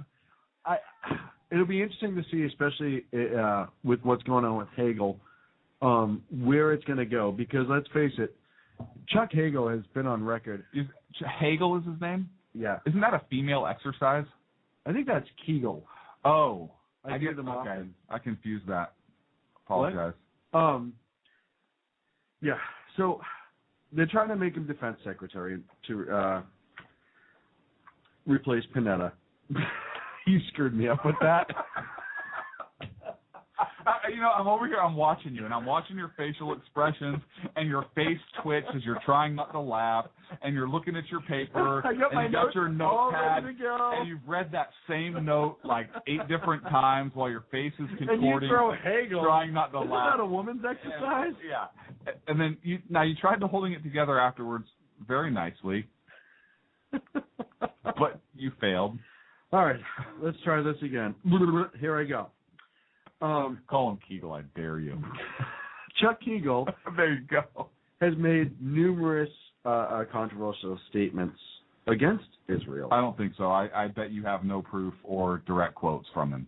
Okay. I bet all those quotes they're just misconstrued. I believe this is from August 27th, 1998. Hit me with it. I bet the it's Israeli nothing. government essentially continues to play games.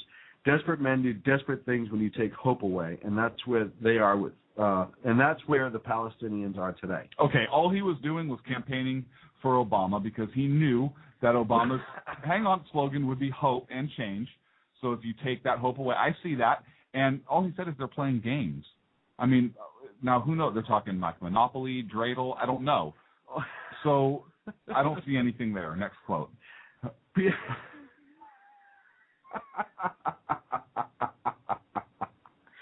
So Hagel, they made a trip to Syria where they met with the leader, al-Assad, and let's see, they made some. Peace comes through dealing with people. Peace doesn't come with the end of a bayonet or the end of a gun, and they believe that he was alluding to Israel. Okay, but he wasn't exactly there. Who was he? Who is he referring to? He was making a general statement. Wasn't there somebody Was it in a the major statement? Well, hang on a second. Now that's kind of weird because that shows that he actually goes against. Oh, because wasn't there somebody in Obama's administration who said we believe peace largely comes through the barrel of a gun? Remember that statement? That came from not Obama's. You kidding me? It's the Peace Party. Yeah, good point. All right, next. What else do you got? Let's see. We can keep going down the line. Yeah.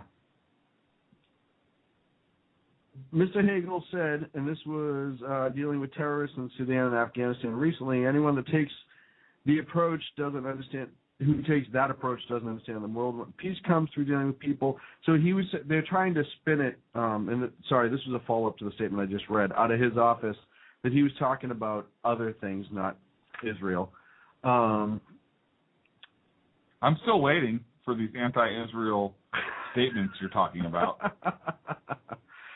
Hagel asked Secretary of State Madeleine Albright if Arab countries believed we have tilted too far toward Israel in the peace process.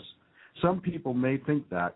I prefer not to make that linkage. Iraq and the peace process are two separate issues. See, he just wants us to remain impartial. This guy's misunderstood. And it does go on and on and on. I don't believe you. Really? You don't believe me? Why not? Because they're all here on paper in front of me, and I'm not going to dance for you, monkey. They're all. No way. Listen, there's nothing concrete there. Show me where he said, "I hate Israel, and I want to align myself with nations that are against them and want to destroy them." Show me that quote. You're right. I don't have that. Thank one. you. What we need isn't a ceasefire leading to a sequential peace process, leading to negotiations on a Palestinian state, leading to negotiation on refugees, Jerusalem, etc. This time has passed. An endgame must be brought front now. That's a pro-Israel statement. He wants Israel to go ahead and use military force to end this crap. I know what he's saying. So here we are. Flash forward a few years, and Obama, and I know what Obama thought in this. Hey, I'll get a guy with an R next to his name to try to make friends and show that I will work across the aisle.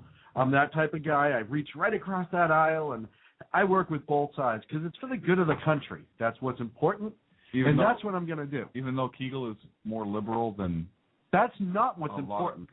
But the R is. Right. The R is important. The R is important. That way when they turn around, he can say, look at me, reaching across party lines, absolutely, shaking some hands, high-fiving some people. Hey, Obama, I'll tell you what, Mr. President, I would appreciate it, Mr. President, if as the president for all Americans, you do not simply reach across party lines.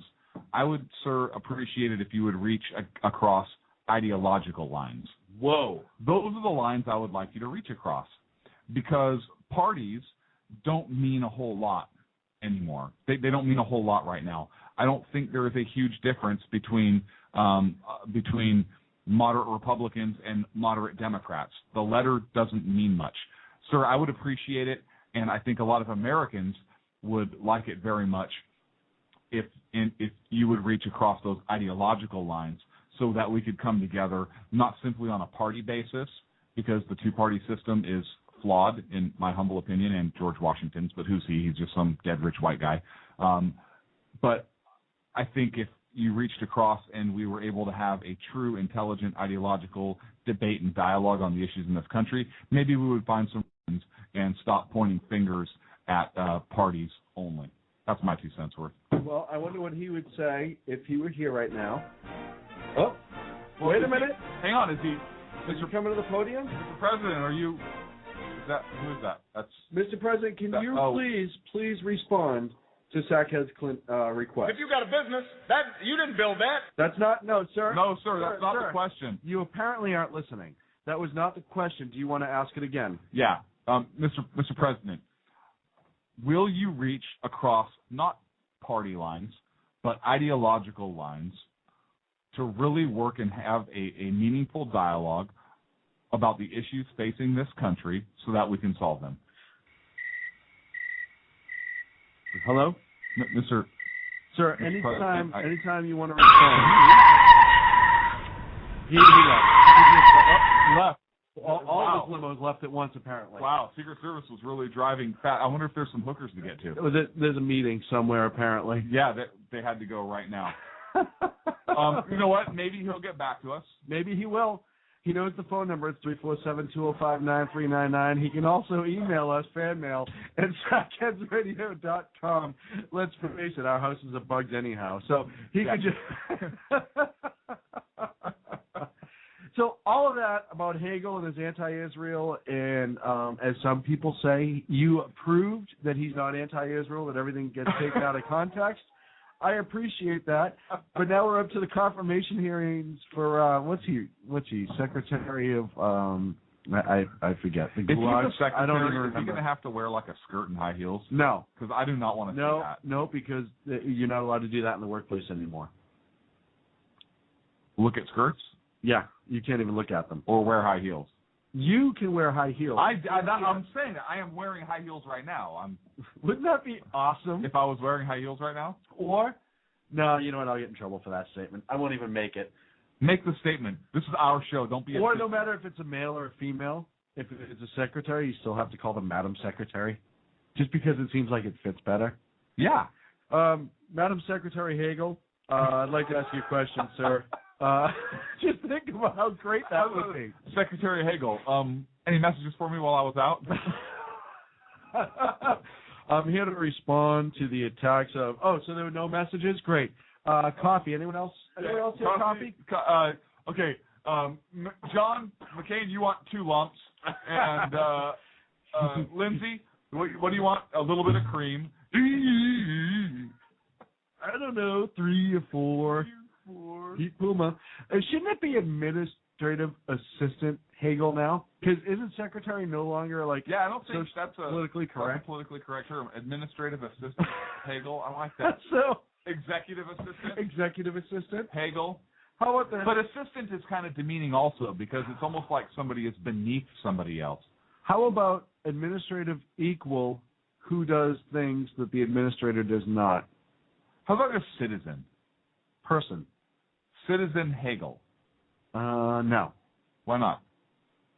I just don't like the way that rings. Okay. How about, I like this one. Go. Pinocchio. Pinocchio. Or a puppet in general. Any puppet will do. Marionette. The marionette of defense. Can I have the marionette of defense out here, please? And he just comes out, just arms a flailing, just, as the president, I want you to dance to this monkey that's twisting the music box. And you just see the arms and legs going. Where the hell did we go with this show? I don't know. How are we against our last break, and we haven't even got into the confirmation of Hagel yet? This is awful. I'm just kidding. The show rocks. No, yeah, it does. We come back. We'll go through the confirmation of Hagel and wrap up the show. The phone number is 347-205. Hang on a second. Don't call because it's too late now. We actually have some material to get to. Yeah, well, no, we don't.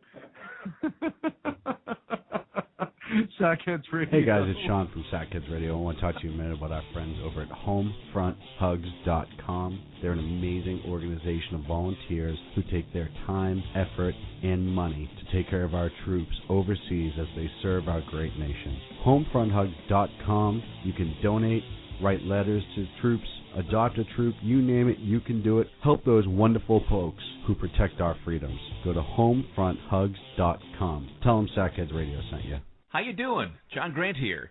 When I'm not slaving over a hot microphone on the 405radio.com Saturdays at 10 a.m. Eastern, I check out Sean and Clint here at Sackheads Radio. We all appreciate the best political bloggers, writers, and commentators. We either get them on our shows or we make fun of them, as it should be.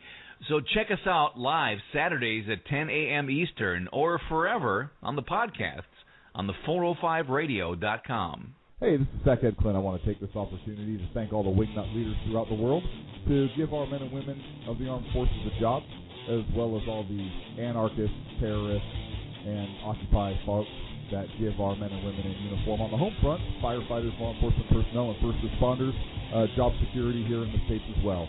So thank all you wingnuts out there. This is Sackhead Clint saying have a good day. Hi, this is Sarah Marie Brenner. You know, we often talk on the Brenner Brief about the fact that there really needs to be an organization to help people at the local level who are interested in running for things like school boards, city council, and other local offices. Well, I think I finally have the solution for you, at least for you women out there. It's called Politigal Network, POLITIGAL Network.com. Their website's going to be launching mid-August, but they're already on Twitter at PoliticalUSA.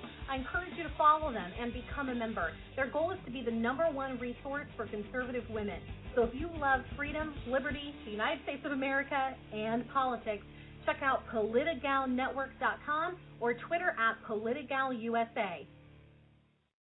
Hey guys, do you like our news briefs? Better yet, do you like the amazing voice that does our news briefs? Do you need some audio work done? Check out PlatinumVocalCords.com. Our friend Vanessa has years of broadcast experience. She's an absolute professional. She'll work with you, get the sound exactly how you'd want it. So go to PlatinumVocalCords.com. Tell them Sackheads Radio sent you. Hey guys, it's Sean from Sackheads Radio. I know I've said it before. Check out our friends at conservativeoutcry.net, but I really mean it. If you want interesting and exciting political commentary and analysis, that is the place to get it. Different, always spot on, always truthful, never pulling a punch. conservativeoutcry.net. Tell Rooster to get Bulldog back on and that Sackheads Radio sent you. And also, coming soon, the Sackheads Radio Forum on conservativeoutcry.net.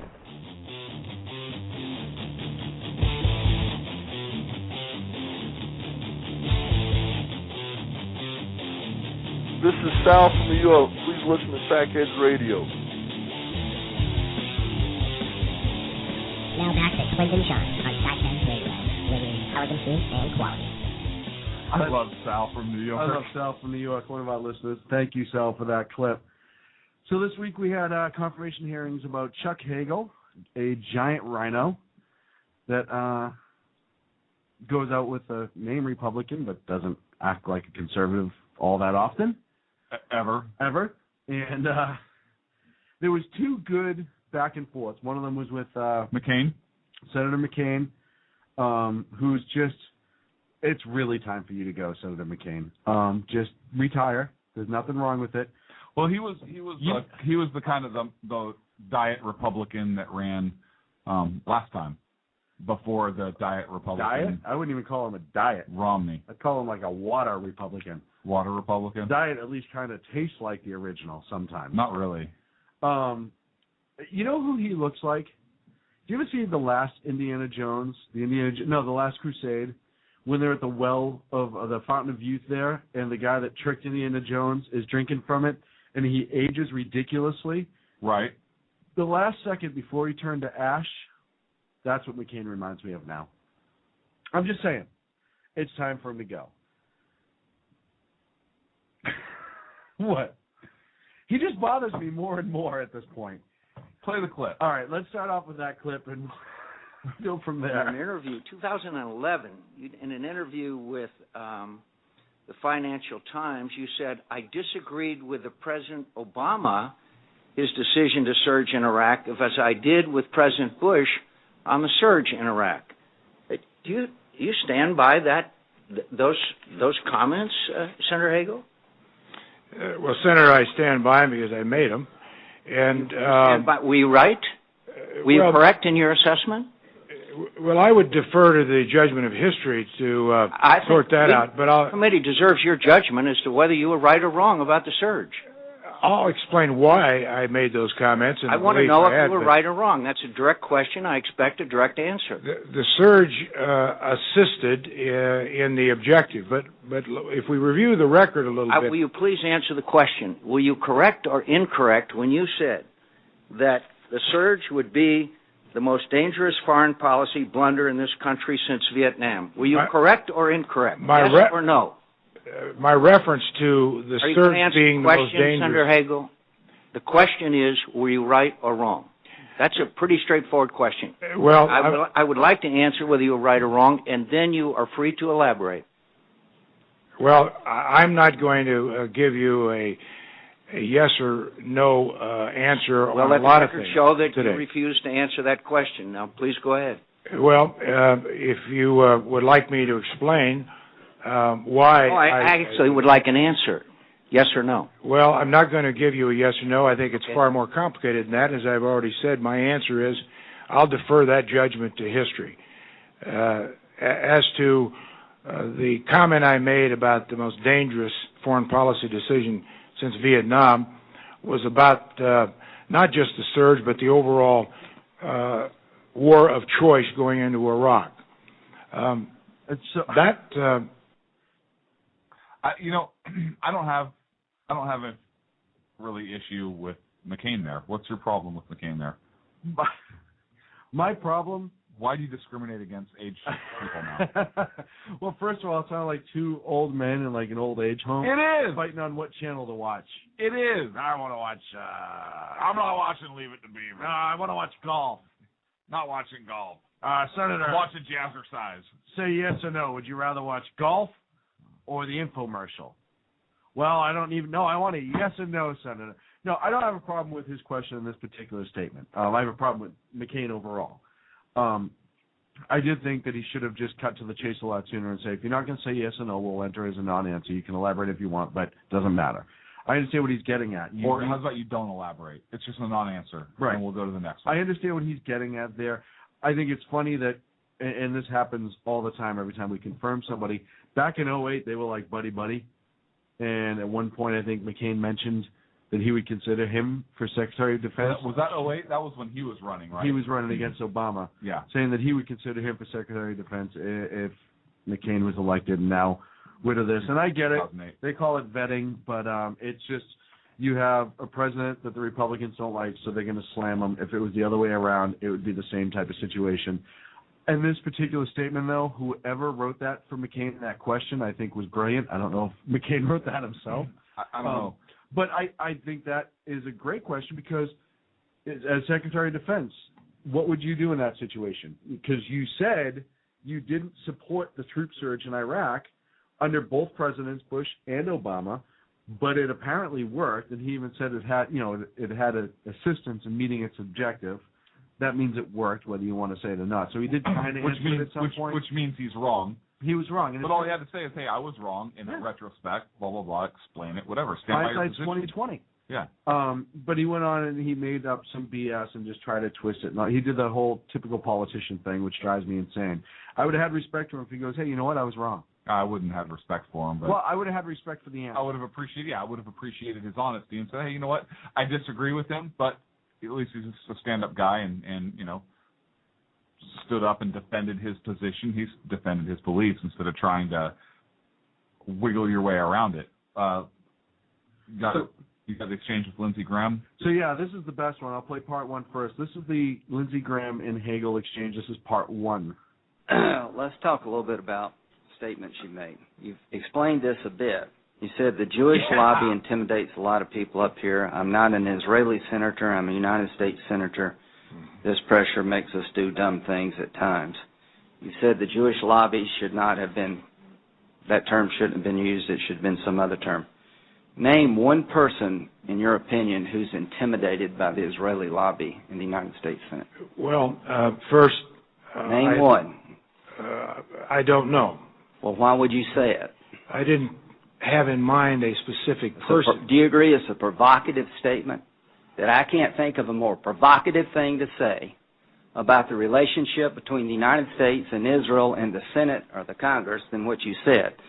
Name one dumb thing we've been goaded into doing because of the pressure from the Israeli or Jewish lobby. I have already stated that I regret the terminology. But you said back then it makes us do dumb things.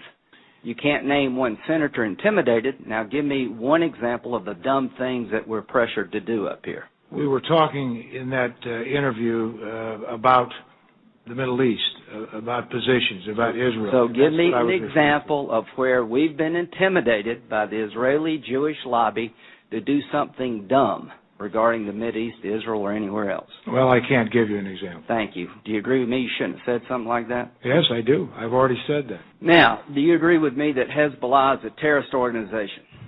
Yes. Now, in 2006, you were one of 12 senators who refused to sign a letter to the European Union asking them to designate Hezbollah as a terrorist organization for the purposes of the EU sanctioning Hezbollah. Why were you one of 12 who refused to sign that letter? Because I have generally had a policy during my time in the Senate that I didn't think it was the right approach for the Congress of the United States to be sending leaders any instructions or any documents versus letting our president do that. And as I've already why did you sign a letter to Bill Clinton urging him to deal with the Russians when it comes to their policy against Jewish people? Because I think that's the appropriate approach, because I think it's our president who conducts foreign policy. Well, all I could suggest to you is that when a letter is presented to the United States senator about the times in which we live in, you can't write one letter and not write the other, in my view, be consistent. And the letter was urging the EU to impose sanctions on Hezbollah, and you've been a big believer that we shouldn't go it alone. We shouldn't do it unilaterally. Why in the world wouldn't you take this chance to urge the European Union to go ahead and sanction Hezbollah, because it may help the world at large deal with this terrorist organization? And your answer is you just don't think we should be writing letters. That wasn't my answer. My answer was I think the President of the United States is the appropriate official. So Congress has no interest at all in whether or not the EU would designate Hezbollah as a terrorist organization? Do you think that's our role up here, that we should just stay out of those things? The Congress has an interest responsibility in all things. Okay, I got you. Now, let me, apparently not there. Now, let me ask you this about the Iranian Revolutionary Guard. You said just a minute ago you think they're a terrorist organization. You agree with that? Yes. Okay. And you voted against the amendment designating them a terrorist organization because you thought we'd be going down the wrong road by doing that, because they're a recognized state around. You wouldn't want to designate the army of a recognized state as a terrorist organization. I said that Iran is a state sponsor of terrorism. I also just clarified a statement on Iran being a recognized nation by the United Nations, by most world bodies. The reason, again, I'll explain it again, why I did not vote, as 22 other members did, because I think Jim Webb's argument was a strong argument, and that was we have never, and this is what he said on the floor, designated part of a government as a terrorist organization, thereby what his concern was, as was mine, and other senators voted against it, would this be then tantamount to giving the President of the United States authority from the Congress to take military action against Iran? I got you. Wow, Graham just really beat him on this one. I like him. I do at times. There are At times. Yeah. I like him at this time. I like him at this time, too. I think he's going after all the right things. I want to talk a little bit about just what was said there. First of all, when you get into the Jewish lobby thing, just the simple fact that he's like, anyone here that you know of that you feel is intimidated by the Jewish lobby, go ahead, throw it out there.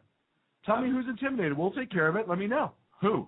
What did we do? What did they bully us into doing? Well, you made the comment, so there's nothing. Okay, done. Moving on. And then he gets the president conducts foreign policy.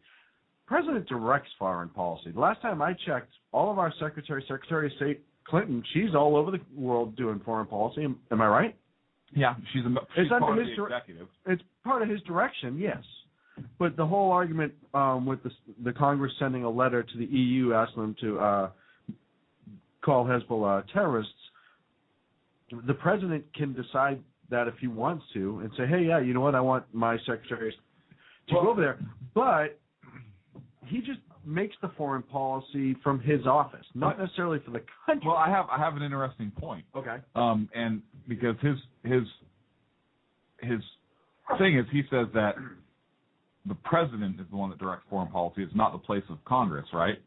Well, then if that's true, then why does the power to declare war come from Congress? Rest with Congress? Weird, right?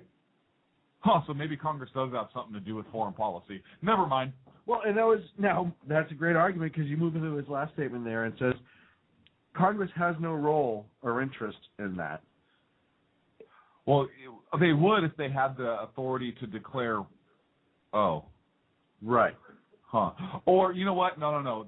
Congress. Okay, let's take declaring war out of it. Okay. Maybe if Congress were allowed to send financial aid to. Still there. You're still there too. Yeah, I guess maybe Congress does have. So Congress is kind of involved. They're kind of important in the foreign policy. Don't our senators and congressmen go overseas all the time and meet with other world leaders? No, because they're not part. Oh, yeah, right. they do. Wasn't Hagel at one point, from one of the things I read earlier, wasn't he overseas at one point meeting with, I think, the Syria and Why Afghan? didn't he stay? And he was talking about the region and what. So he himself was there. I don't. So that statement's BS. No, maybe he was thinking about running for president at the time. But it's funny because Congress doesn't have the power to do that in his opinion. But then he voted against to designate the Iranian, not the army there, the super army, the Iranian Guard there, as a terrorist organization because he was afraid the president would then use that power to launch an attack. I wonder who was president when he said that. Interesting. To launch an attack without the war declaration by Congress. So then he's worried about the president then doing something without Congress, but prior when Congress was supposed to be asked to go on foreign policy, he wasn't worried about the president. Why are you making sense? Listen, why are you trying to discredit a respectable United States senator who is up for Secretary of Defense or Administrative Assistant of Defense, Presidential Assistant of Defense? Ooh, I like that. Okay. I don't understand why you're... Look, do you think he's going to be confirmed? Look, the committee is 14 to 12 Democratic. Right. I don't think any of the 12 Republicans they'll all vote are going I to hope support. they would vote no. But after this exchange today, because it was pretty ugly, yeah, I wonder if there is enough there to pull one or maybe even two of the Democrats, because this guy is kind of he has some issues. Yeah. He referred to Mike Lee, a Republican out of Utah, asked Hagel about Hagel. Asked Hagel about a statement where he said Israel was keeping Palestinians caged up like animals. Caged up like animals is the direct quote. And Hagel, he used that same argument that he used there with, hey, I don't really remember the context of when I said that. That's not something you just say lightly. Yeah. Especially, listen, if you're sitting having coffee with your friend or whatever, and there's nobody else around, you're like, hey, you know what? I heard the Israelis are really, the Palestinian prisoners, they're not treating them right. I heard they might be keeping them caged like animals. Okay, that could be a private conversation if that's what you heard or whatever.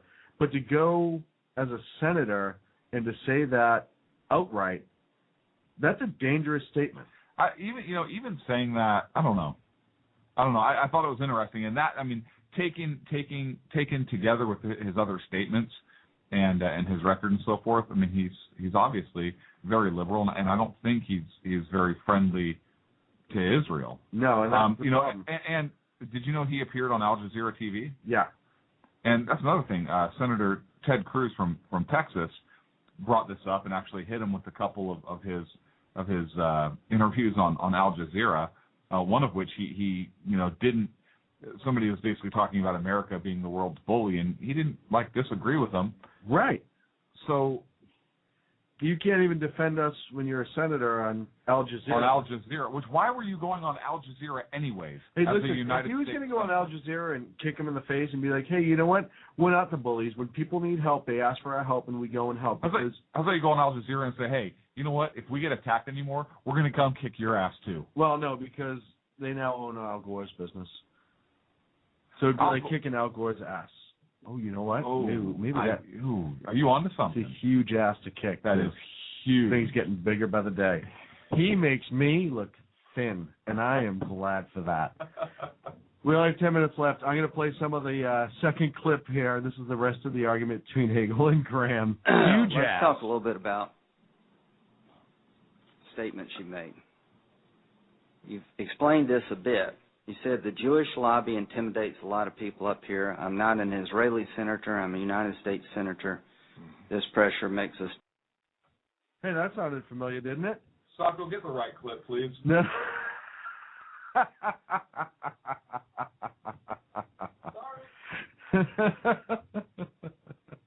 Yeah, so that was fun. Let me try the other one. Let's talk a little bit about... Really? Socko? I put it in there, I promise. I might be fired then. I can't find it on the board. See if you can find it. We'll keep going. This could be my fault completely. Either way, the rest of the exchange... Either way, the sound guy's getting fired. No, it's probably the co-host because I can't seem to pull it up on the board, or I may have moved it because I shouldn't be allowed to touch things. So that's my bad. Your mom spoke that when you were like 12. Uh-huh. You replaced it with porn. Never. Nope. I just had stupid fingers, and my apologies.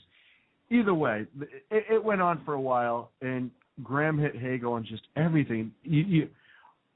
My friend said this to me the other day. He goes, when are these politicians going to realize that this isn't like the 1920s where you could say something and there's not all this recording equipment and the ability to Google it and go, hey, no, wait, right here in the official congressional record you said X, Y, and Z on this date at this time, and what did you mean by that? Well, what I said, and I didn't mean to say, and then I said because I didn't. Listen, this isn't years ago when you could get away with that and be like, oh, no, they missed half of it, or the stenographer had a stroke halfway through, or something like that. It's all right there. It's all recorded. When are these politicians going to realize you can't backpedal on that crap anymore? And you're better off just owning it. But here's the thing. I mean, honestly, it matters. But sure matters. Rhetorically speaking, does it matter to most of the people in this country? How many people watch or pay attention to these confirmation hearings? That's the problem. Nobody. The problem. So, I mean, and they know it. They know they have their statements recorded back to. They know that, but they also know that people don't pay attention. Nobody's going to listen to their confirmation hearings. And then what happens is they turn on mainstream media, who gives you the slant that the government enjoys, if you will. Government. Wasn't it you earlier that was reading the about the interview with the president? I think it was ABC. Yeah. And just all the quotes going out, slamming him, essentially saying, yeah, it's a safe place. That's why he keeps doing that interview, because he knows he's not going to get any hard questions. He knows he's not going to get hit. A lot of politicians love to go on ABC on the Sunday morning show.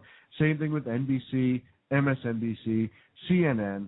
It's all the same thing. And even sometimes, and even Fox News, I think, goes easy on some people. They wouldn't with the president, and I think O'Reilly was the last Fox News representative to sit with the president, and I thought he did a decent job. O'Reilly does a decent job. Yeah. With O'Reilly's pretty fair. I thought so.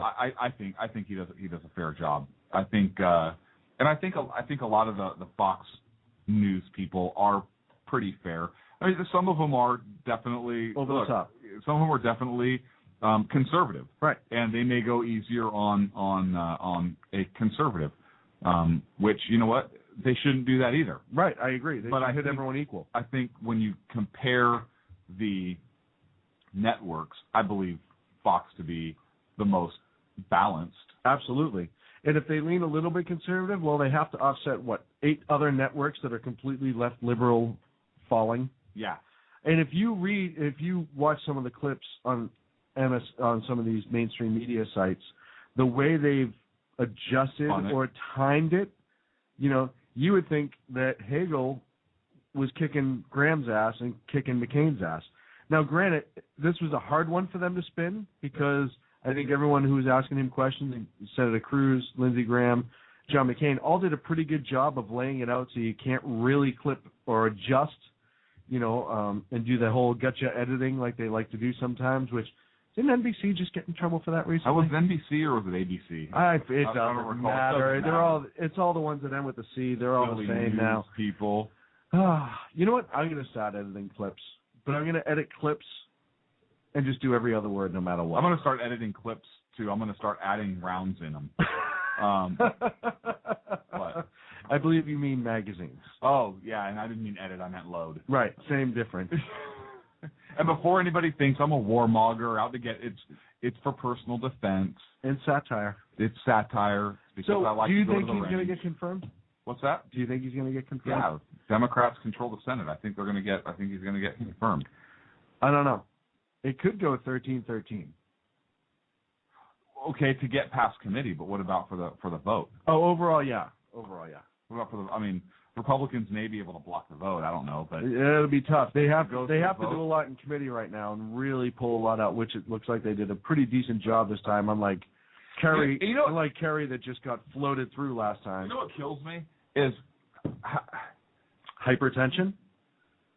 That could. Yeah. Heart disease. Bless you. Excuse me. Thank you. What kills me is, even after waited 4 more minutes to sneeze. There were still Democrats coming out saying, "Oh yeah, I think he advanced his cause. I think he did. Oh yeah, awesome." Why can't they be honest and just come out and be like, "Hey, you know what? Yeah, he had a rough day. He hurt his cause. You know what? Yeah, I have questions about him. This is for you know what? He stepped on his dick a little bit. Yeah. This is for the good of the country. Yeah, I agree. This is supposed to be for the country. I saw it.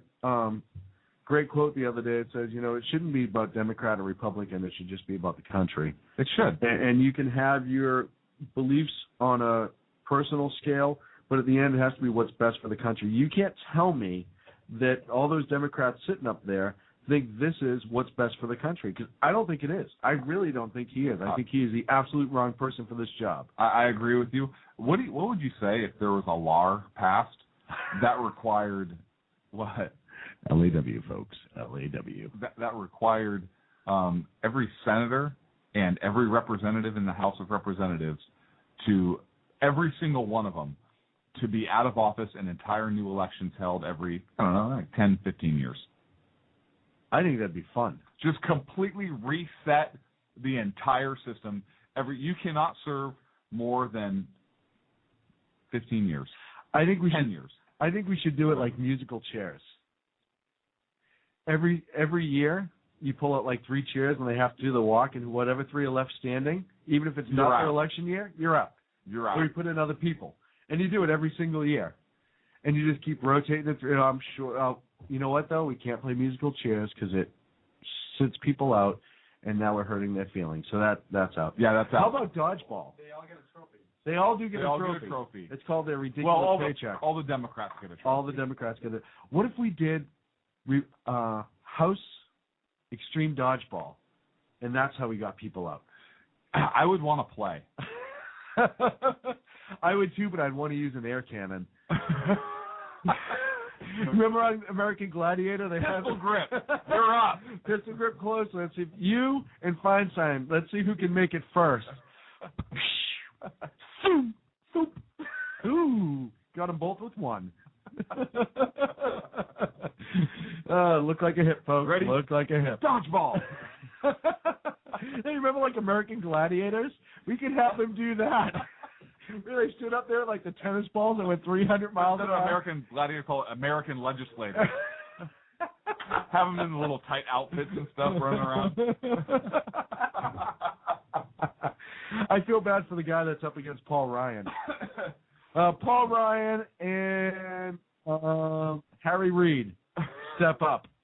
It's going to be a race to the top of the tower the whole time. They're throwing live cobras at you, as well as shooting you with tennis balls, and we may pull the floor up from under you, and you have to do a 30-foot jump.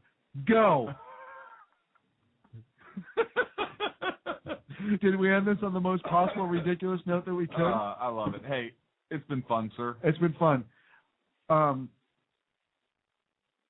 We'll see you next week. Maybe. I hope so. How are we going to close the show this week? Do you remember? No, I don't. I hope to be here next week. I have surgery this week coming up. I hope I'm going to be okay to come in on Friday. If not, I may be a little loopy. If not, I'm coming to the hospital. We're doing it bedside. Ooh, interesting. We might pull that off. We might be able to pull that off. So either way, one of us will be here. One of us may be here physically. I might be on the show. Just saying. Yeah, no, he's not going to be on the show. I'll be praying for a day.